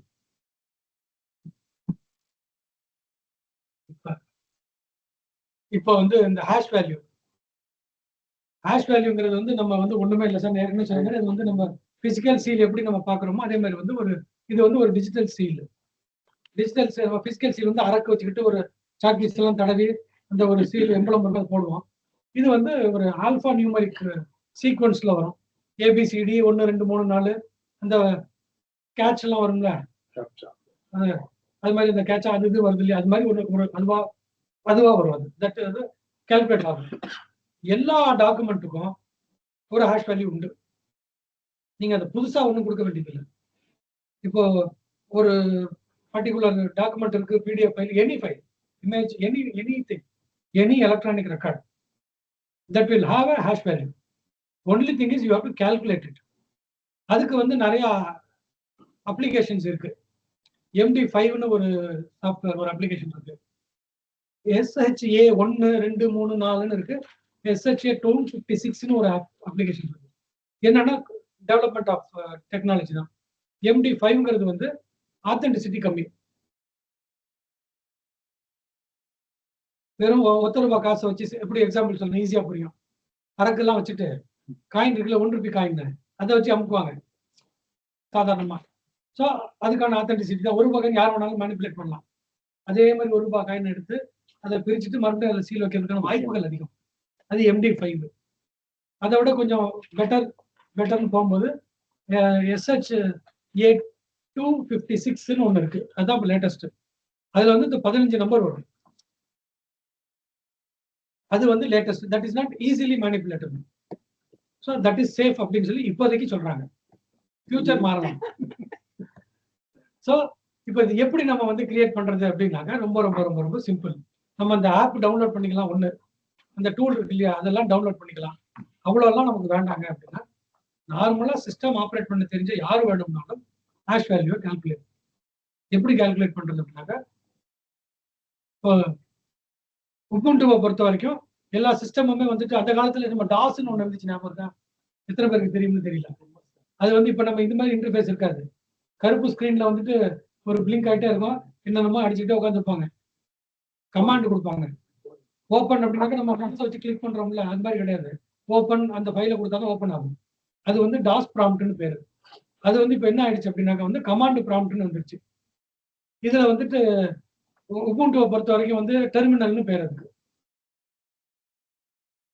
Sir இந்த டெர்மினல் ஓபன் பண்ணி காட்டுங்க. 5 மில்லி சரி, 5 மில்லி போர் அடிக்குதா?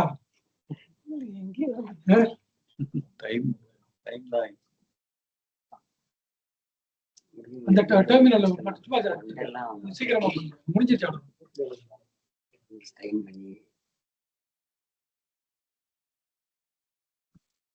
இந்த டெர்மினல் ஓபன் பண்ணுங்க. அதுல அந்த ஹேஷ் வேல்யூ கிரியேட் பண்ணி காட்டுங்களேன். அது பெருசாக்குங்க தெரியுற மாதிரி. இதுல வந்து இதுவே இருக்கட்டும், அந்த ஸ்கிரீன் இருக்கட்டும் சார். அந்த ஸ்கிரீன் தெரியணும். ஏன் ஒரு ஷேர் பண்ணல டெர்மினல்ல இதுல ஷேர் போட்டுருக்கேன். இதுலயே போட்டுருவாங்கன்னா இதுல இந்த விண்டோஸ் அதான் சார். உபுண்டு வந்து நம்ம மட்டும் தான் யூஸ் பண்ணது, நம்ம மட்டும் தனியா சொல்லிக்கிறேன். ஜென்ரலா விண்டோஸ் வந்து மற்றவங்க யூஸ் பண்ணுவாங்க. அதனால நான் விண்டோஸ் நான் டெமோ பண்ணி காட்டுறேன். It will take some time. ஒன்றும் இல்லை, இதுல வந்து இந்த MD5 யூஸ் பண்ணி தான் வந்து உபுண்டுவை பொறுத்த வரைக்கும் ஒரு சார் செஞ்சிருக்கிறாங்க. இப்போ என்னன்னா, நான் ஏற்கனவே சொன்ன மாதிரி ஒரு ஃபுல் ஸ்டாப் வச்சுட்டு அல்லது ஒரு கமா வச்சுட்டு அல்லது ஒரு ஸ்பேஸ், ஒண்ணுமே இல்லை, வெறும் ஒரு ஸ்பேஸ் மட்டும் தான் தட்டுறோம். இப்போ ஆக்சிடென்டா வந்து ஸ்பேஸ் பார் தட்டிடுறோம்னு வச்சுக்கோங்க. அந்த ஸ்பேஸ் பார் வந்து விசிபிளா தெரியாது, தட்டணுமா இல்லையான்னு கூட தெரியாது. அதுக்கப்புறமா நீங்க பார்த்து கால்குலேட் பண்ணீங்கன்னாக்க ஹேஷ் வேல்யூ சேஞ்ச் ஆகும். அதனால தான் என்ன பண்ணாங்கன்னா ஃபோரன்சிக் எக்ஸ்பர்ட்ஸ் வந்து ரைட் பிளாக்கர்னு ஒன்று இருக்கு. நம்ம சிஸ்டம்ல இருந்து வேற ஒரு இதுல வந்து அவங்க ஃபோரன்சிக் எக்ஸாமினேஷனுக்காக காப்பி பண்ணும்போது டைரக்டா பண்ண மாட்டாங்க. ஆக்சிடென்டல் ஏதாவது ஆயிடும்னு சொல்லி ரைட் பிளாக்னு வரும். அது ஒன் வே மாதிரி, அங்க இருந்து தான் இங்க வரும், இங்க இருந்து போகாது. நிறைய இருக்கு ரைட் பிளாக்கர்னு சொல்லி. அதை போட்டுட்டு இங்க நம்ம பை மிஸ்டேக் என்டர் போட்டா கூட இங்க ஒன்றும் சேஞ்ச் ஆகாது. It will completely be one way traffic. அது வந்து ரொம்ப கான்ஷியஸா பண்ணுவாங்க. இப்ப ஒரு சேஞ்ச் ஆயிடுச்சு அப்படின்னாக்க வந்து ஹேஷ் வேல்யூ வந்து என்டையராகவே சேஞ்ச் ஆகும். Everything will be change. அடுத்தது வந்து என்ன நெக்ஸ்ட் போக மாட்டேங்குது.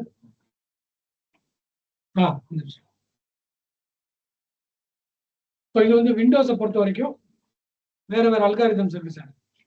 இப்போ இந்த பாருங்களேன், இப்போ நம்ம விண்டோஸ் கமாண்ட் ப்ராம்ப்ட் ஓபன் பண்ணி எக்கோ வருது இல்லையா?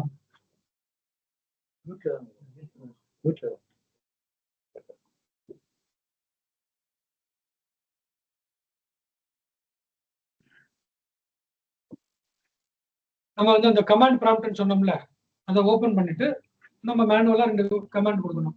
அது என்னன்னாக்கா வந்து certutil ஸ்பேஸ் -hash file, இதுதான் கமாண்ட். இதுனாக்க வந்து கால்குலேட் ஹேஷ் வேல்யூன்னு அர்த்தம். நம்ம சொல்றோம்ல வாய்ஸ் கமாண்ட் கொடுக்குறோம்ல, சரி கால் சோ அண்ட் சோன்னு சொன்னா போதும் இல்லை, அது மாதிரி வந்து certutil ஸ்பேஸ் -hash file போட்டுட்டு நம்ம எந்த ஃபைலுக்கான கால்குலேட் பண்ணணுமோ அந்த ஃபைலுக்கான பாத் வந்து கொடுத்துட்டு அதுக்கப்புறமா வந்து நம்ம எந்த அல்காரிதம்ல வேணுமா MD5னா MD5, SHA 1னா SHA 1, SHA 256னா SHA 256. அதுல எக்ஸாம்பிள் போட்டிருக்கேன் பாருங்க. இப்போ இந்த அர்ஜுன் பண்டிட் ராவ் கேஸ் PDF வந்து நான் சேவ் பண்ணி வச்சிருக்கிறேன். அது எங்க சேவ் பண்ணி வச்சிருக்கிறேங்கிறதுக்கான பாத் அதுல இருக்கு.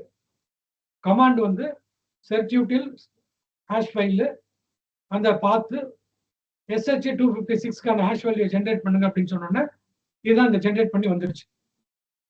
கீழே இருக்கு பாருங்க 14169BF என்னமோ வந்து பாருங்க, ஏகப்பட்ட நம்பர் இருக்கு. MD5ல வந்து 15 வரும், இதுல வந்து 25 என்னமோ வரும். இப்போ command is completed. This is the hash value of that particular file. PDF file இருக்கு இல்லையா, இந்த PDF ஃபைல். இப்போ PDF ஃபைல் வந்து நம்ம வந்து எடிட் பண்ண முடியாது நார்மலா. ஆனா எடிட் PDFக்கு சில அப்ளிகேஷன்ஸ் இருக்கு, அதுல போய் பண்ணலாம். இப்போ இதுவே வேற ஒரு அந்த டாக்குமெண்ட் வந்து நான் ஓபன் பண்ணி சேஞ்ச் பண்றேன், ஏதோ ஒரு ஃபுல் ஸ்டாப் வைக்கிறேன்னு வச்சுங்க, அடுத்த தடவை அதை ரன் பண்ணோம் அப்படின்னா இந்த என்டையர்லி டிஃப்ரெண்டான ஒரு ஹேஷ் வேல்யூ கிரியேட் ஆகும்.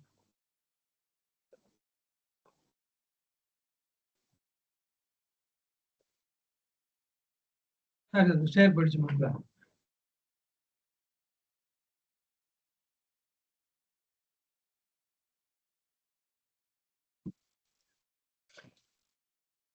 இது என்ன பண்ணுங்க, இந்த கமாண்ட் ப்ராம்ப்ட் ஓபன் பண்ணுங்க.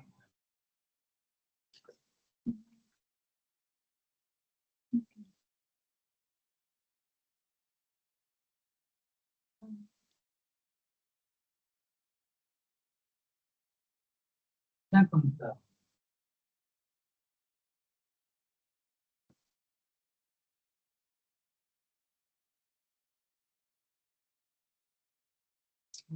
எஸ்கேப் கட் பண்ணுங்க.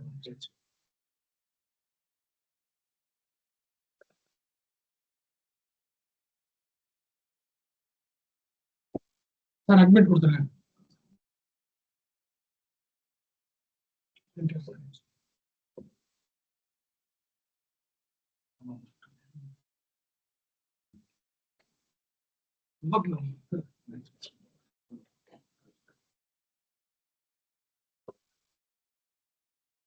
தெரியல அது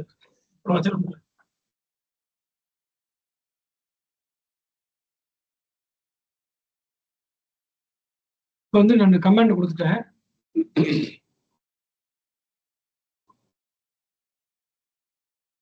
இந்த வேர்ட் டாக்குமெண்ட் இல்ல வேர்ட் டாக்குமெண்ட் அதுதான் வந்து நம்ம இது பண்ண முடியும், அதை வந்து ஆல்டர் பண்ண முடியும்.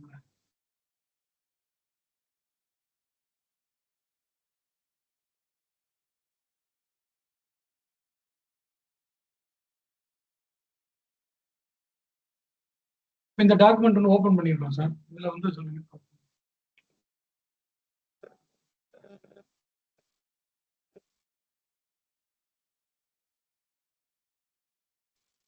இப்போ இதுல வந்து நம்ம இப்படி வச்சுக்குவோம். இப்போ இதுல வந்து நம்ம எதுவுமே ஆல்டர் பண்ணல, இது எக்ஸிஸ்டிங் டாக்குமெண்ட். இப்போ இதுக்கான ஹேஷ் வேல்யூ நம்ம முதல்ல கால்குலேட் பண்ணுவோம்.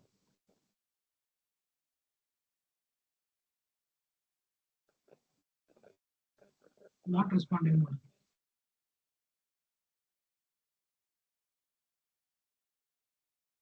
நான் புதுசாகவே ஓப்பன் பண்ணிடுறேன்.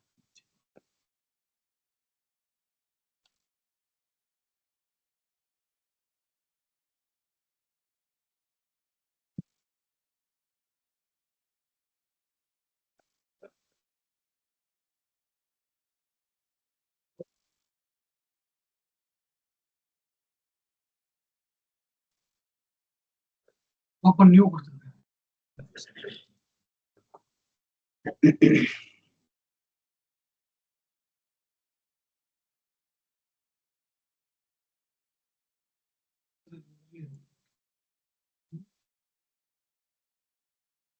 இதெல்லாம் க்ளோஸ் பண்ணிடுறேன்.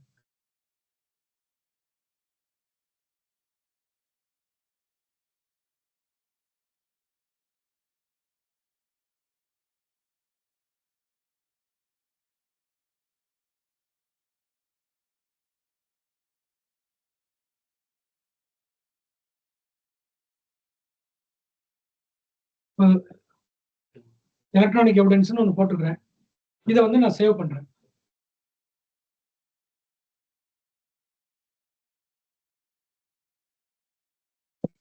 டெஸ்க்டாப்ல போட்டுருங்க.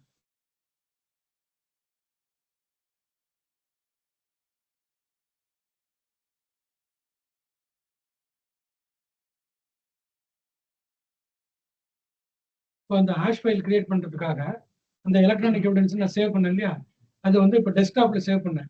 இப்போ அதை காப்பி பண்ணி இங்க போட்டா போதும் நம்ம.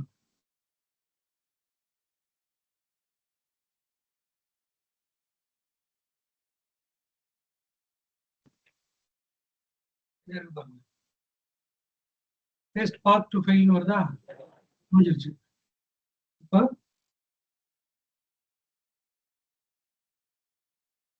SHA 256 போட்டு என்டர்னு போட்டோம்னா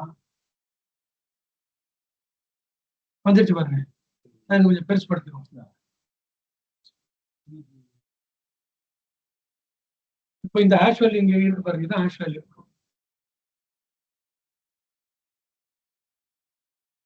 ஃபுல்லா வர மாட்டேங்குது. இப்போ இது வந்து யாராவது ஒரு இதுக்கு மேல என்னால பெருசுபடுத்த முடியல. இந்த ஃபர்ஸ்ட் நம்பர் ஒரு 4 நம்பர் மட்டும் சொல்றேன் பாருங்க. 3DA833F யாராவது எழுதி வச்சுங்க. 3DA833F.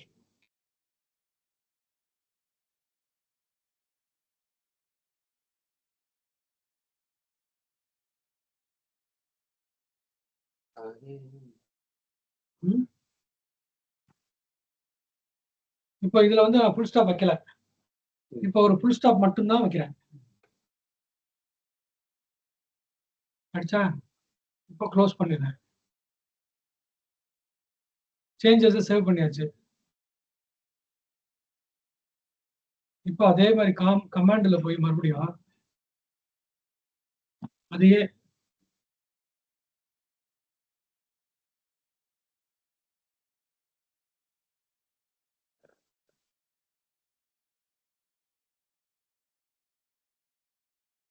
இப்போ ஃபர்ஸ்ட் வேர்டு பாருங்க, லெட்டர் என்ன இருக்குதுன்னு சொல்லி. நாம என்ன படிச்சோம் நம்ம? ஃபர்ஸ்ட் 3DA833Fன்னு ஆரம்பிச்சதா. இப்போ இதுக்கான இது வந்து CCFD6C1 எல்லா நம்பரும் மாறி இருக்கும். என்ன பண்ண நான் அது கோலம் போட்டுருச்சு. So this is the significance of hash value.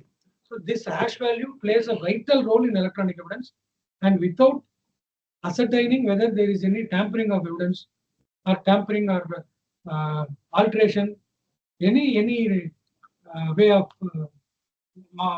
manipulation of electronic records, we cannot accept. So this is why hash value is very, very important. 63,424 கண்டிப்பா அதுல ஹேஷ் வேல்யூ கொடுக்குறாங்க. அதுல என்ன சொல்றாங்கன்னா, இந்த ஃபார்மேட்ல இருக்கு பாருங்க, பேஸ் பண்ண முடியலனால ஆர்ட் ஏலியன் இருக்கு சார். அதான் பியூட்டி. உச்சபடியில இருந்து ஒருத்தர் வாரிசு சர்டிபிகேட்டோட வந்து கொடுத்தாருன்னா பார்ட்டி சர்டிபிகேட்ல ஹேஷ் வேல்யூ கொடுக்கணும். அவரு கொடுக்கணும். சட்டம் அதான் சொல்லுது. யாரு கொடுக்கணும்னு எனக்கு தெரியாது. டிஸ்பியூட் பண்ணலைன்னா பிரச்சனை இல்ல. டிஸ்பியூட் பண்ணா ஹேஷ் வேல்யூவோட வரும். இப்போ இதுல வந்து நீங்க எதை யூஸ் பண்ணீங்கன்னா, இப்ப நான் சொன்னேன் இல்லையா, MD5 ன்னு ஒண்ணு இருக்கு, SHA1 ன்னு இருக்கு, SHA256 ன்னு அல்காரிதம்ஸ் எல்லாம் இருக்கு. நீங்க MD5ல ஹாஷ் வேல்யூ ஜெனரேட் பண்ணிட்டு 256ல கம்பேர் பண்ணீங்கன்னா வேற வேறதான் இருக்கும். அதனால நான் சொன்னேன்ல, எதுல ஓபன் பண்ணாங்களோ அதே இது நமக்கு சொல்லணும்னு. இந்த சர்டிபிகேட்ல எதை ஓபன் பண்ணணும் பாருங்க. I so and so son of so and so address, I have produced electronic record or electronic output of the digital record taken from the following device: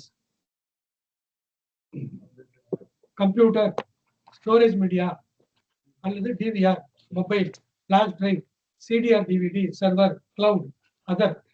அதை டிக் பண்ண சொல்றாங்க. அதர்ங்கிற இடத்துல எழுத சொல்றாங்க. அடுத்தது make and model.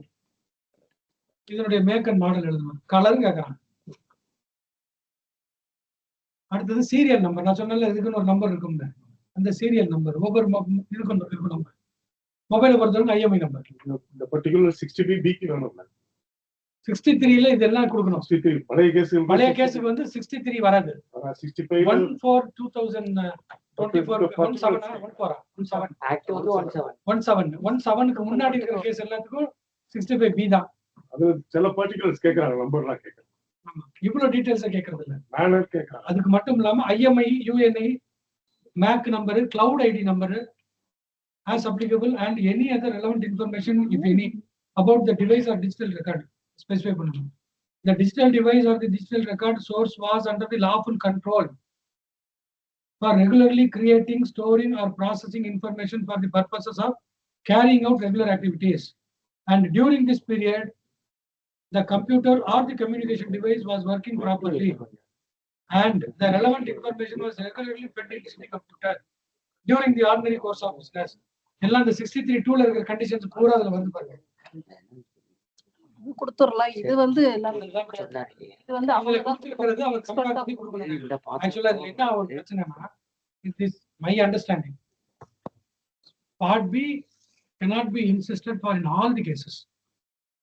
Suppose part 1 certificate is given by the party and the court insists that, or the other side insists that there is some anomaly, there is some alteration, genuineness பத்தி rice பண்றாங்க. அப்ப இது ஜென்யூனா என்னன்றதை வந்து compare பண்றதுக்கு இவன் கொடுத்துருக்கிற hash வேல்யூவும் அதுல இருக்கிற ஹேஷ் வேல்யூவும் கரெக்டா இருக்குதான்னு சொல்லிட்டு part B certificate forensic lab தான் பண்ண முடியும். ஃபாரன்சிக் தான் பண்ண முடியும். ஆச்சா, இதுல வந்து ஓன்டு அது அடுத்தது வருவாங்க. If the computer digital device at any point of time was not working properly, அது எல்லாமே இதுல கண்டிஷன் கொண்டு வந்துட்டாங்க. 63(2) ல என்னென்ன கண்டிஷன்ஸ் இருந்துச்சோ அத்தனையும் இந்த இதுல வந்துருது. அதுக்கப்புறம் இந்த digital device are the source of the digital record is owned. ஓன்டுன்னா டிக் பண்ணுது, மெயின்டைன்டுனா அது மேனேஜ்டு அல்லது ஆப்ரேட்டட் பை மீ. இப்போ எதுல இந்த விட்னஸ் அந்த பார்ட்டி ஒரு பிளைன்டிஃப் உத்துப்புலிக்காரர் எதுல வருவார்? இதுல he never owned the system, he never maintained it, he never managed it, he never operated it. அப்போ who has to give? Intermediary கொடுக்கணும். எங்க ஒரு எடுக்கிறாருல அவர் கொடுக்கணும். இல்ல வக்கீல் ஆபீஸ்ல எடுத்ததுன்னா அந்த வக்கீல் கொடுக்கணும். கொடுக்கணும். இந்த ஃபார்மேட் கொண்டு போய் ஃபில் பண்ணி வாங்கணும். I state the hash value of the electronic digital record is இத்தனை நம்பர் அதுல எழுதணும். அவர் ஏதோ கணக்குல ஒரு நம்பர் விட்டாருன்னா தொலைச்சு போச்சு. அது நாங்க என்ன சார் பண்ண முடியும்? ஆக்சுவலா இல்ல இன்னொரு என்னன்னா, இது அந்த நம்பர் எடுக்கிறாங்க பாருங்க, இவ்வளவு நம்பர் இருக்கு. நம்ம போன் நம்பரே ஒரு போட்டு விட்டுறோம். நம்பர் எழுதுறதுக்கு காசு இவ்வளவு நம்பரும் எழுதுன சர்டிபிகேட்ல கொடுக்கணும். ஃபோரன்சிக் டிபார்ட்மெண்ட்ல என்ன வரும் அப்படின்னாக்கா, குளோன் பண்றாங்க சொன்னேன் இல்லையா, அதுக்குள்ள அந்த ஒரு ஃபோரன்சிக் டூல்ஸ், இந்த ஃபோரன்சிக் டூல்ஸ் இருக்கு. அந்த டூல் வச்சு அவர் காப்பி பண்ணும்போது ஆட்டோமேட்டிக்கா ஹேஷ் வேல்யூ ஜெனரேட் ஆகும். ஹேஷ் வந்து கால்குலேட் ஆகும். அதுவும் அந்த அந்த ஃபார்மேட்லயே வந்துடும். அவங்க வந்து ஒரு சர்டிபிகேட் கொடுப்பாங்க, அந்த ஃபார்மேட்ல எல்லாம் வந்துடும். அப்போ அந்த ஹேஷ் வேல்யூ வந்துட்டு நம்ம வந்து கோர்ட்ல வச்சு கம்பேர் பண்ணிக்கலாம், மறுபடியும் ஜென்ரேட் பண்ணி பார்த்துக்கலாம் இதே மெத்தடை வச்சு. இப்போ இதுல வந்து என்ன யூஸ் பண்ணி ஹேஷ் வேல்யூ கால்குலேட் பண்ணி போன்றது கேட்கறாங்க. அப்புறமா அதர்னு இருக்கு. அதர்ல வந்துட்டு என்னன்னு நம்ம சொல்லணும். hash report to be enclosed with the certificate. Where will you go to the hash report? நான் சொன்னேன்ல, இதை ஒரு பிரிண்ட் அவுட் எடுத்து வைக்கணும். நான் கால்குலேட் பண்ணி எடுத்தேன் பாருங்க, அதான் report. That is where the hash value was calculated. அதை என்க்ளோஸ் பண்ணணும். இவ்வளவும் பண்ணிட்டு கையெழுத்து போடணும். இப்போ அதே மாதிரி பார்ட் பில வந்துட்டு மேக் மாடல் எல்லாம் கொடுத்ததெல்லாம் கரெக்டா இருந்தான்னு பார்த்துட்டு அதே ஹேஷ் வேல்யூ இருந்தான்னு சொல்லி அவர் சர்டிஃபை பண்ணணும். இது வந்து ஆஃப்லைன்ல எடுத்தாச்சு. இப்போ ஆன்லைன்ல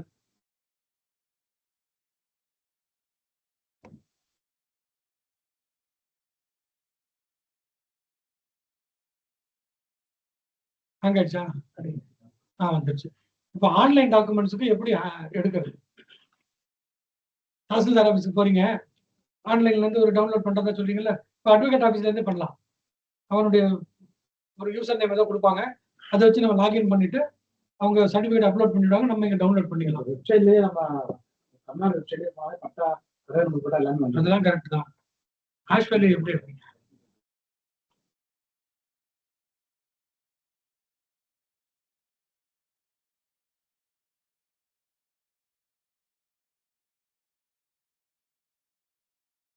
சார்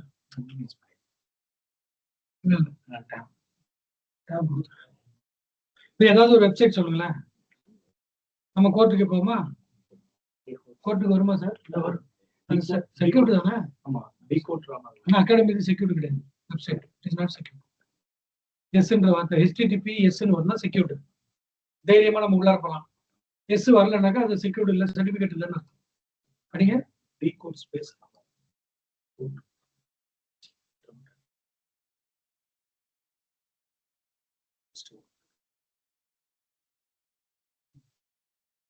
படிச்சா கொஞ்சம் டாக்குமெண்ட்ஸ் ஏதாவது ஒன்று எடுங்க. கீழே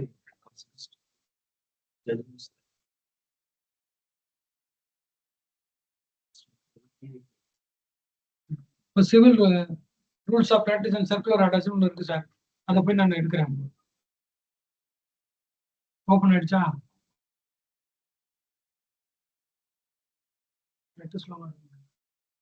இப்போ சிவில் ரூல்ஸ் ஆஃப் ப்ராக்டிஸ் இது ஏதோ ஒரு டாக்குமெண்ட் ஓப்பன் பண்ணியாச்சு.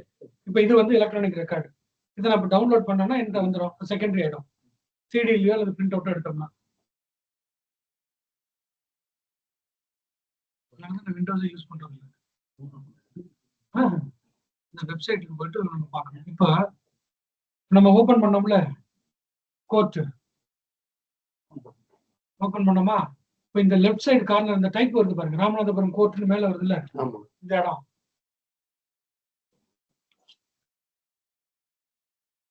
இந்த ப்ரௌசரினுடைய அட்ரஸ் பார், அதுல வந்து லெஃப்ட் சைட்ல வந்து ஒரு ஐகான் இருக்கு பாருங்க. அதை போய் கிளிக் பண்ணோம்னு வச்சுங்களேன், டிராப் டவுன்ல வரும் Ramanathapuram dcodes.government.in connection is secure, cookies and site data, site settings எல்லாம் இருக்கு பாருங்க. இதுல போயிட்டு இந்த கனெக்ஷன் இஸ் செக்யூர்னு இருக்குல்ல, அல்லது வந்து சர்டிபிகேட்னு, சில இதுல வந்து சர்டிபிகேட்னு இருக்கும், பிரைவேட் இதுல எல்லாம் போட்டீங்கன்னா அதை கிளிக் பண்ணீங்கன்னு வச்சுங்க, சர்டிபிகேட் இஸ் வேலிட்னு இருக்கா கீழே, சர்டிபிகேட் இஸ் வேலிட்னு இருக்கு பாருங்க. அதை கிளிக் பண்ணீங்கன்னு வச்சுங்க, ஓப்பன் ஆகுதா? பெருசுபடுத்துங்க சார். டவுன்லோட் பண்ணாங்க அந்த வெப்சைட்டினுடைய ஹேஷ் வேல்யூ ஸ்கிரீன்ஷாட்டா?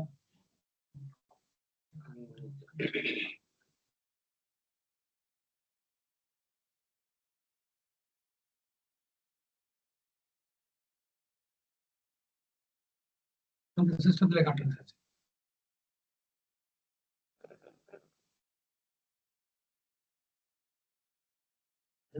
சோ இதுல வந்து அது பெருசாயிடுச்சு பாருங்க. இப்ப அதுல சர்டிபிகேட்னு இருக்கா கீழே பாருங்களேன், மேல போங்க மேல போங்க மேல போங்க மேல போங்க. இஷ்யூடு 2 இருக்கு பாருங்க. அதாவது என்னன்னா, இந்த வெப்சைட்டுக்கான செக்யூரிட்டி சர்டிபிகேட் வந்து அந்த ஏஜென்சில இருந்து கொடுத்துருக்காங்க. அதுக்கான யாருடைய நேம் கொடுத்துருக்காங்கன்னா dcodes.government.in கொடுத்துருக்காங்க. ஆர்கனைசேஷன் அதெல்லாம் பார்ட் ஆஃப் சர்டிபிகேட்ல இல்ல. இஷ்யூடு பை எல்லாம் சொல்லிட்டாங்க பாருங்க. கீழே வாங்க, வேலிடிட்டி பீரியட் எல்லாம் இருக்குல்ல, அதெல்லாம் விட்டுலாம். SH 256 ஃபிங்கர் பிரிண்ட்ஸ்னு இருக்கா சார், அங்கேயே ஷேர் ஆகும்ல. இப்போ இதுல சர்டிபிகேட்னு அதே மாதிரி ஒரு நம்பர் வந்து பாருங்க, அதுதான் வந்து ஹேஷ் வேல்யூ. சர்டிபிகேட் தான் ஹேஷ் வேல்யூ.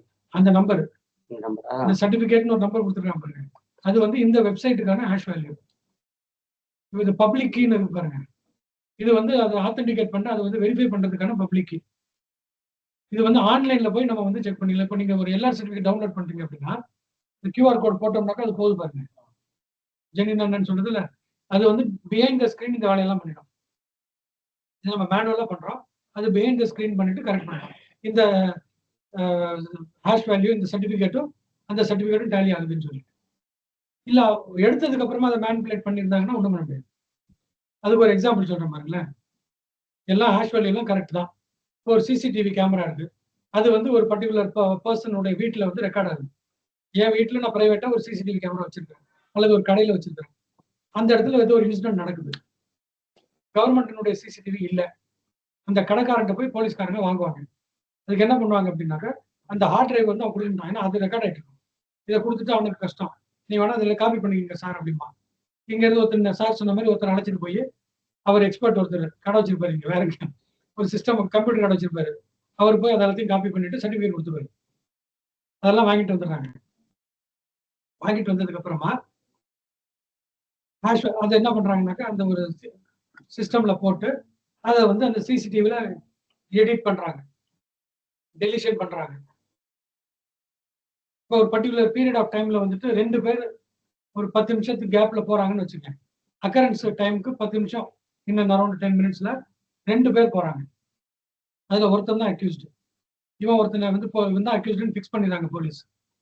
இப்போ இவன் மட்டும்தான் போனா தான் ப்ரூவ் பண்ண முடியும். அந்த இன்னொருத்தன் போற போர்ஷன் இருக்குல்ல, அதை அழகா டெலீட் பண்ணிடுறாங்கன்னு வச்சுக்கோங்க. டெலீட் பண்ணிட்டு அதை வந்து சிடியில் ரைட் பண்ணி ஹேஷ் வேல்யூ கால்குலேட் பண்றாங்க. எடிட் பண்ண வீடியோ, ஒரிஜினல் வீடியோ அங்கே இருக்கு, இதை இங்கே காப்பி பண்ணிடுறாங்க. காப்பி பண்ணி லேப்டாப்ல என்ன பண்றாங்க, டெலீட் பண்றாங்க. டெலீட் பண்ணிட்டு அதுக்கு ஒரு ஹேஷ் வேல்யூ கிரியேட் பண்றாங்க, கால்குலேட் பண்றாங்க. அதை அப்படியே சிடியில் ரைட் பண்றாங்க. இப்போ இந்த ஹேஷ் வேல்யூ ரெண்டும் டேலி ஆகும். கரெக்டா? எடிட்டட் வீடியோ இருக்குல்ல, அதுக்கு அப்புறமா தான் ஹேஷ் வேல்யூ கிரியேட் பண்றாங்க. இப்போ நான் ஃபுல் ஸ்டாப் வச்சுட்டு ஹேஷ் வேல்யூ கிரியேட் பண்ணிட்டா ரெண்டும் ஒரே இது. இப்ப ஹேஷ் வேல்யூ சேமா இருக்குதுன்னு சொல்லி கொடுப்பாங்க.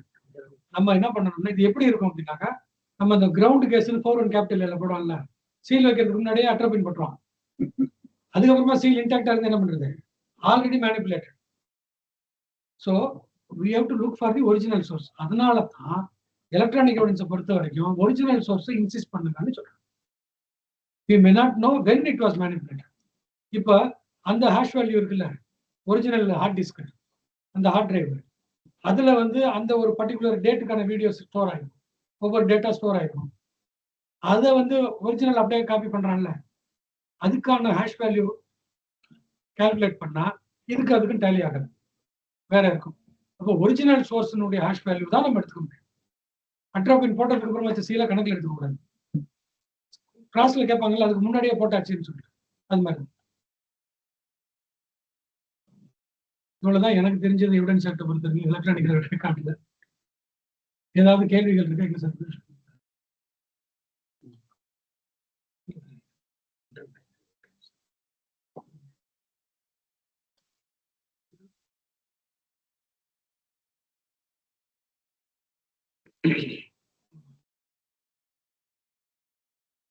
Any doubts? நான் பதில் சொல்ற மாதிரி டவுட் கேளுங்க. We have taken more than 2 hours of the stipulated time. Very useful and very thankful. அது சொல்லுவாங்க சார். இப்போ 2 hours வந்து கொடுக்கறது அப்படின்னாக்க வந்து how many hours We have spent for preparation. Sir இந்த கோர்ட்ல ஏதாவது டவுட்ஸ் இருக்கா சார்? ரொம்ப போர் அடிச்சிருச்சா? தூங்கி யாருமே இல்லையாங்க, எல்லாம் போயிட்டாங்க. அவங்க ஒருத்தர் மட்டும் உட்கார்ந்து இருக்கிறாரு. அதனாலதான் நான் இங்க படிக்கிறேன், திறந்து போய் கஷ்டப்படுவாங்கன்னு சொல்லிட்டு those who are interested be here, others they can be at liberty ன்னு சொல்லி நான் இங்க. Sir any doubts? மைக் மியூட்ல இருக்கா? அவங்க மீக்கா சார்? அன்மியூட் பண்ண சொல்லுங்க. இங்க இருக்கிறவங்களுக்கு ஏதாவது புரிஞ்சுதா? கொஞ்சம் மாதிரி இருக்கா? கஷ்டம் தான் சார், நம்ம வந்து ஃபாலோ பண்ணணும். ஐயா வணக்கங்கய்யா. வணக்கம்மா, சொல்லுங்க. வணக்கங்கய்யா. ரொம்ப டெக்னிக்கலா இருக்குங்கய்யா, இவ்வளோ நிறைய பாக்குற மாதிரி தெரியுதுங்கய்யா. ஹேஷ் வேல்யூ கண்டுபிடிக்கிற ரொம்ப டெக்னிக்கலா நிறைய பாக்குற மாதிரி இருக்குங்க. அந்த டேர்ம் என்ன சொல்றீங்களா? அது சொல்லுங்க. ஹேஷ் வேல்யூ எல்லாம் ரொம்ப சிம்பிள்ங்க. நம்ம புதுசா இருக்கிறதுனால ரொம்ப டெக்னிக்கலா தெரியுது. ஓ சரிங்க, சரி. ஒரு செக் பண்ணி பார்த்துட்டோம்னா ஈஸியா இருக்கும்ங்க. பார்த்துட்டோம்னா அது ஈஸியா இருக்கும். உங்க லேப்டாப்ல இருக்கிற டாக்குமெண்ட் 2-3 செக் பண்ணி பாருங்களேன். சரிங்க சரிங்க. பிராக்டிகலா பண்ணி பார்த்தா வந்துரும். அவ்வளவுதான். அதனால ரொம்ப ஒரு தடவை செஞ்சா அவ்வளவுதான். நமக்கு என்னன்னா அது அந்த கமாண்ட் நமக்கு ஞாபகம் இருக்காது. அது வந்து இந்த பிபிடில நான் போட்டு வச்சிருக்கேன். ஓ சரிங்க சரிங்க. இப்போ ஆன்லைன்ல வந்து வெப்சைட்ல போய் பார்த்தா அதுவா கொடுத்துருது. இது நம்ம டைப் படிச்சா வந்துருது. அவ்வளவுதான். ஹேஷ் வேல்யூ விட்டுருங்க, மத்த விஷயங்களை புரிஞ்சுதா? ஆமாங்க ஆமாங்க. ஆனாலும் இவ்வளவு டாக்குமெண்ட், இவ்வளவு ஹேஷ் வேல்யூ வேணும், டாக்குமெண்ட்ஸ் வேணும்லாம் கேட்டா யாரும் கொடுக்க மாட்டாங்க. எல்லாம் ஆன்லைன்ல இருந்து தான் டவுன்லோட் பண்ணி கொடுக்குறாங்க. அதுதான் பிரச்சனை.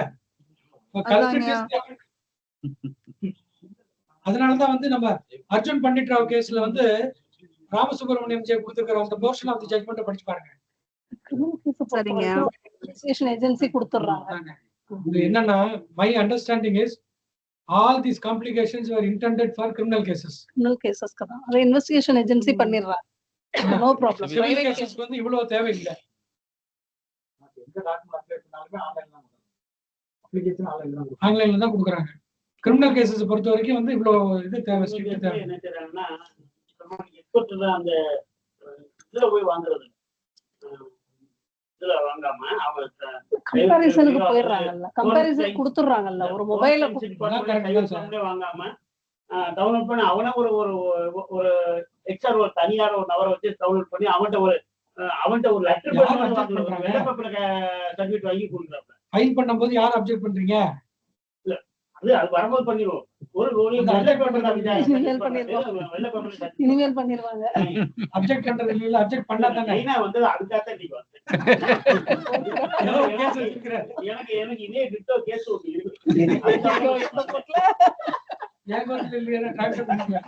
இருக்குன்னு தெரிஞ்சு.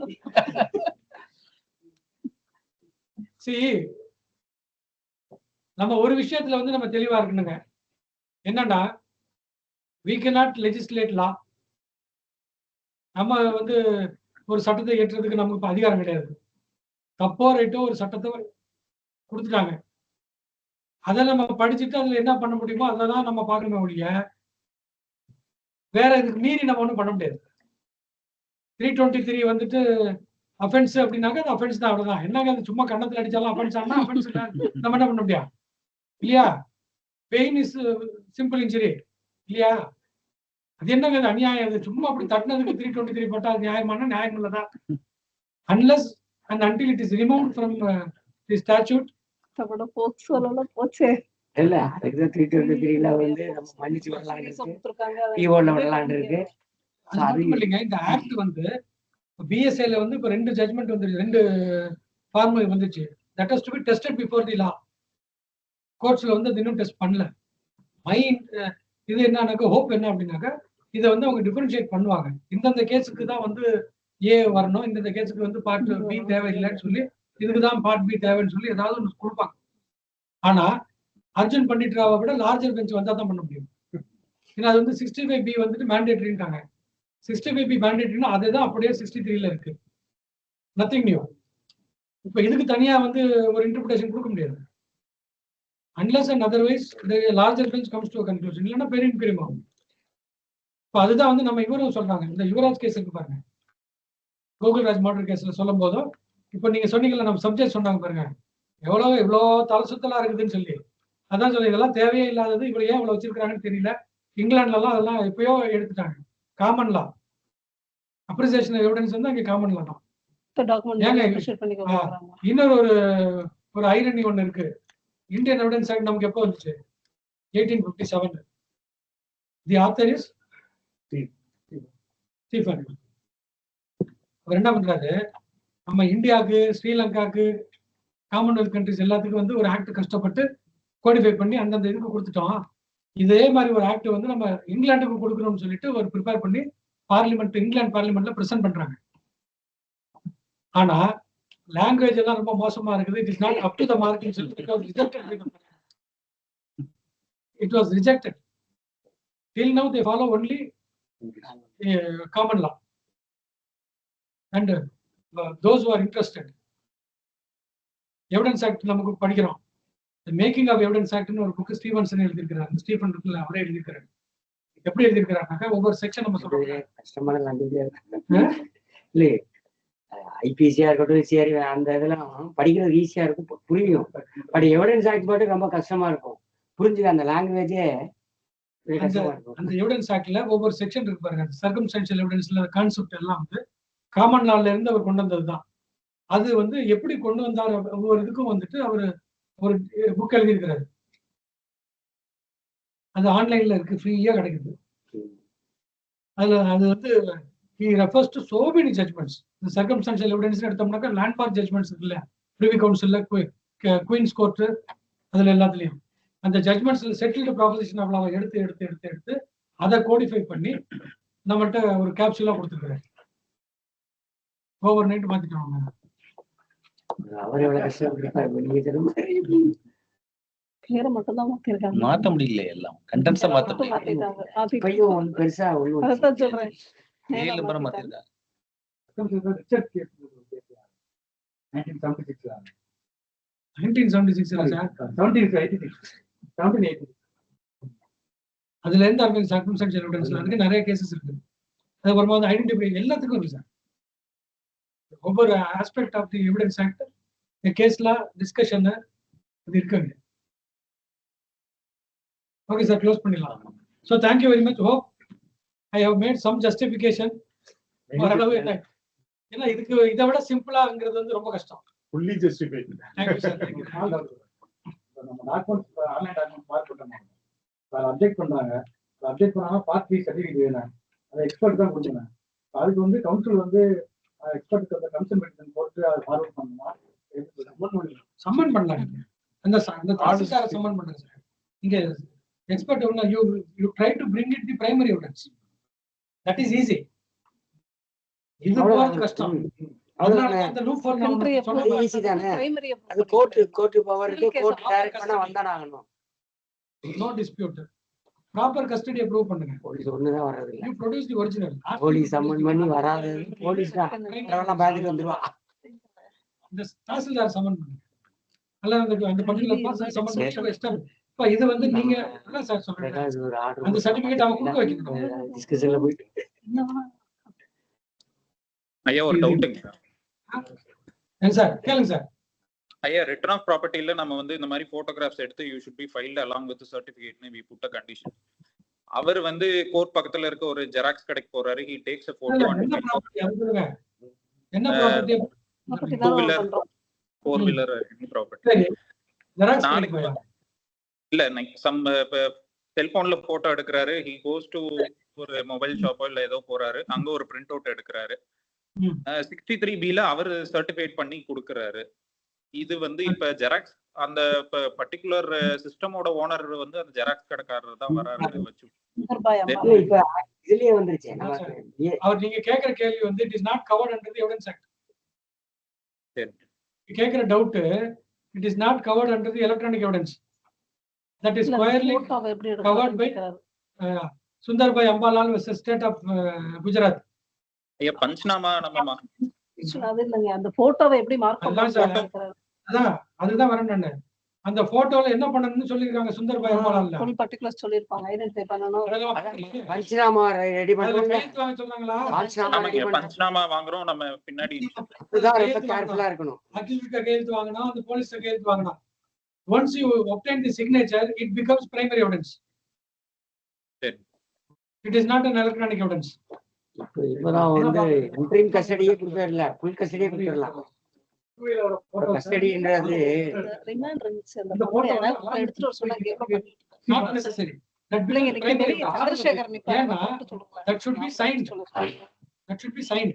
நம்ம கையெழுத்து வாங்குறது. அது ப்ராப்பரா வந்து அட்வொகேட்ஸும் அதை வந்து கரெக்டா நம்ம கையெழுத்து வாங்கணும்ல. அதுக்கு தான் நான் ஒரு ஆர்டர் போடுறேன். கையெழுத்து வாங்க சொல்றாங்க. அதுல கையெழுத்து வாங்கினா தான் நீங்க வந்து அதை யூஸ் பண்ண முடியும். போட்டோல பின்னாடி வாங்கணும். நம்ம அதெல்லாம் அந்த ப்ரொசீஜரை ஃபாலோ பண்ணணும். பண்றது ஸ்ட்ரிக்ட்லி ஸ்பீக்கிங் அக்யூஸ்டையும் வாங்கணும், சேர்ந்து வாங்கணும். ஆனா வர முடியாது. பாத்தீங்கன்னா சில கேஸ் அந்த ஓனர் கையெழுத்து போடணும், போலீஸ் கையெழுத்து போடணும். வண்டி இப்ப கட் ஆயிடுச்சு, அக்யூஸ்ட் வேற ஆளு, ஓனர் ஆஃப் தி ப்ராப்பர்ட்டி வேற ஆளு. சார் ரெக்கவர் பண்றாங்கல்ல சார், ரெக்கவர் பண்ணி கோர்ட்ல ப்ரொடியூஸ் பண்ணிடுறாங்க. நீங்க எப்ப போட்டோ எடுக்க போறீங்க? திரும்ப கொடுக்கும்போது தானே ரிட்டர்ன் ஆஃப் ப்ராப்பர்ட்டி தானே. என்ன ப்ராப்பர்ட்டி சூட்டிங் பாடும்போது அதான் சார் ரிட்டர்ன் ஆஃப் ப்ராப்பர்ட்டி கொடுக்கும்போது தான். ரிட்டர்ன் ஆஃப் ப்ராப்பர்ட்டி யாருக்கு கொடுப்பீங்க? ஓனருக்கு தானே கொடுப்பீங்க. அப்ப ஓனர் பிரசன்ட் ஆனால அக்யூஸ்ட் பிரசன்ஸ் தான் கஷ்டம். அவன் ஜெயில இருப்பான். ஓனர் கையெழுத்து வாங்கணும், அந்த போட்டோல வாங்கணும். ஹவ் யூ வில் ஐடென்டிஃபை அந்த போட்டோல இருக்கிற அந்த வண்டி தான் அந்த போட்டோல இருக்கிற வண்டின்னு சொல்லிட்டு அவன் கையெழுத்து பண்ணணும். அப்பதான் மார்க் பண்ண முடியும்.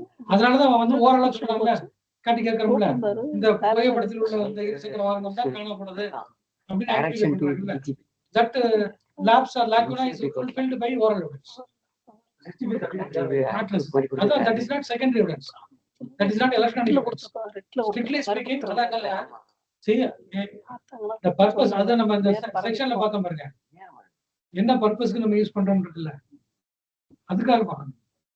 இது வந்து இட் இஸ் ரீப்ளேஸ்ட்.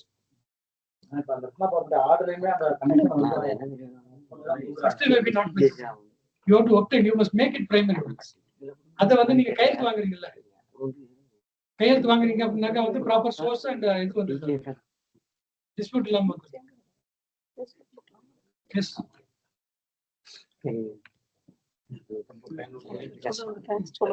அவங்க அட்வொகேட்ஸ் அவங்க சொல்றாங்க. ஐயா பேசுங்க சார். இந்த தினம் மிக சிறப்பான முறையில ஸ்டடி சர்க்கிள் மூலமாக சாட்சிய சட்டத்திலே எலக்ட்ரானிக் சம்பந்தப்பட்ட அந்த மின்னணு சாதனங்கள் சார்ந்த சாட்சிய சட்டத்திலே எவ்வாறு அணுகுவது என்பதை மிக சிறப்பான முறையிலே கிட்டத்தட்ட 5 மணியிலிருந்து 8 மணி வரையில 3 மணி நேரம் மிகச் சிறப்பாக அதில் உள்ள நுட்பங்களை எல்லாம் அனைவரும் எளிதாக புரிந்து கொள்ளக்கூடிய வகையில நமக்கு வகுப்படுத்த நம்முடைய மரியாதைக்குரிய நம்முடைய மாவட்ட முதன்மை நீதிபதி ஐயா அவர்களுக்கு வழக்கறிஞர்கள் சார்பாகவும் இதில் பங்கெடுத்த அனைத்து நபர்களின் சார்பாகவும் நெஞ்சார்ந்த நன்றியை தெரிவித்துக் கொள்கின்றோம். மேலும் இந்த வகுப்பு இந்த சாட்சிய சட்டத்திலே இந்த சட்ட பிரிவுகளை இதுவரையிலும் தவிர்த்தவர்கள் கூட எளிதாக உள்வாங்க கூடக்கூடிய வகையில மிக அருமையான விளக்கங்களோடும் சைட்டேஷனோடும் மிக சிறப்பாக வகுப்படுத்த நம்முடைய ஐயா அவர்களுக்கு வழக்கறிஞர் சார்பாக நன்றி அன்போடு. Thank you sir, thank you. இல்லைனா பொறுமையா இருந்து நீங்க கேட்டுட்டதுக்கு வந்து நான் தேங்க்ஸ் சொல்லணும். இதுல ஒரு சின்ன இருக்குங்க, ஓப்பன் ஹால்ல நிறைய வழக்கறிஞர்கள் இருந்தாங்க. நம்ம ஏற்கனவே 4:30 5:45 வரைக்கும் டைம் முடிச்சு போட்டதுனால அவங்க கிளாஸ் முடிஞ்சிருச்சு, அடுத்து மறு ஒளிபரப்புன்னு நினைச்சிட்டு எல்லாரும் செகண்ட் செஷனை கிளாஸ் முடிஞ்சிருச்சு, அடுத்து மறு ஒளிபரப்பு பண்றாங்க. அது சரி, போயிட்டு இருக்கு. இது புது ஒரு டேலண்ட் இருக்கு. அவரு அரசியல் சார் தேங்க்யூ வெரி மச்.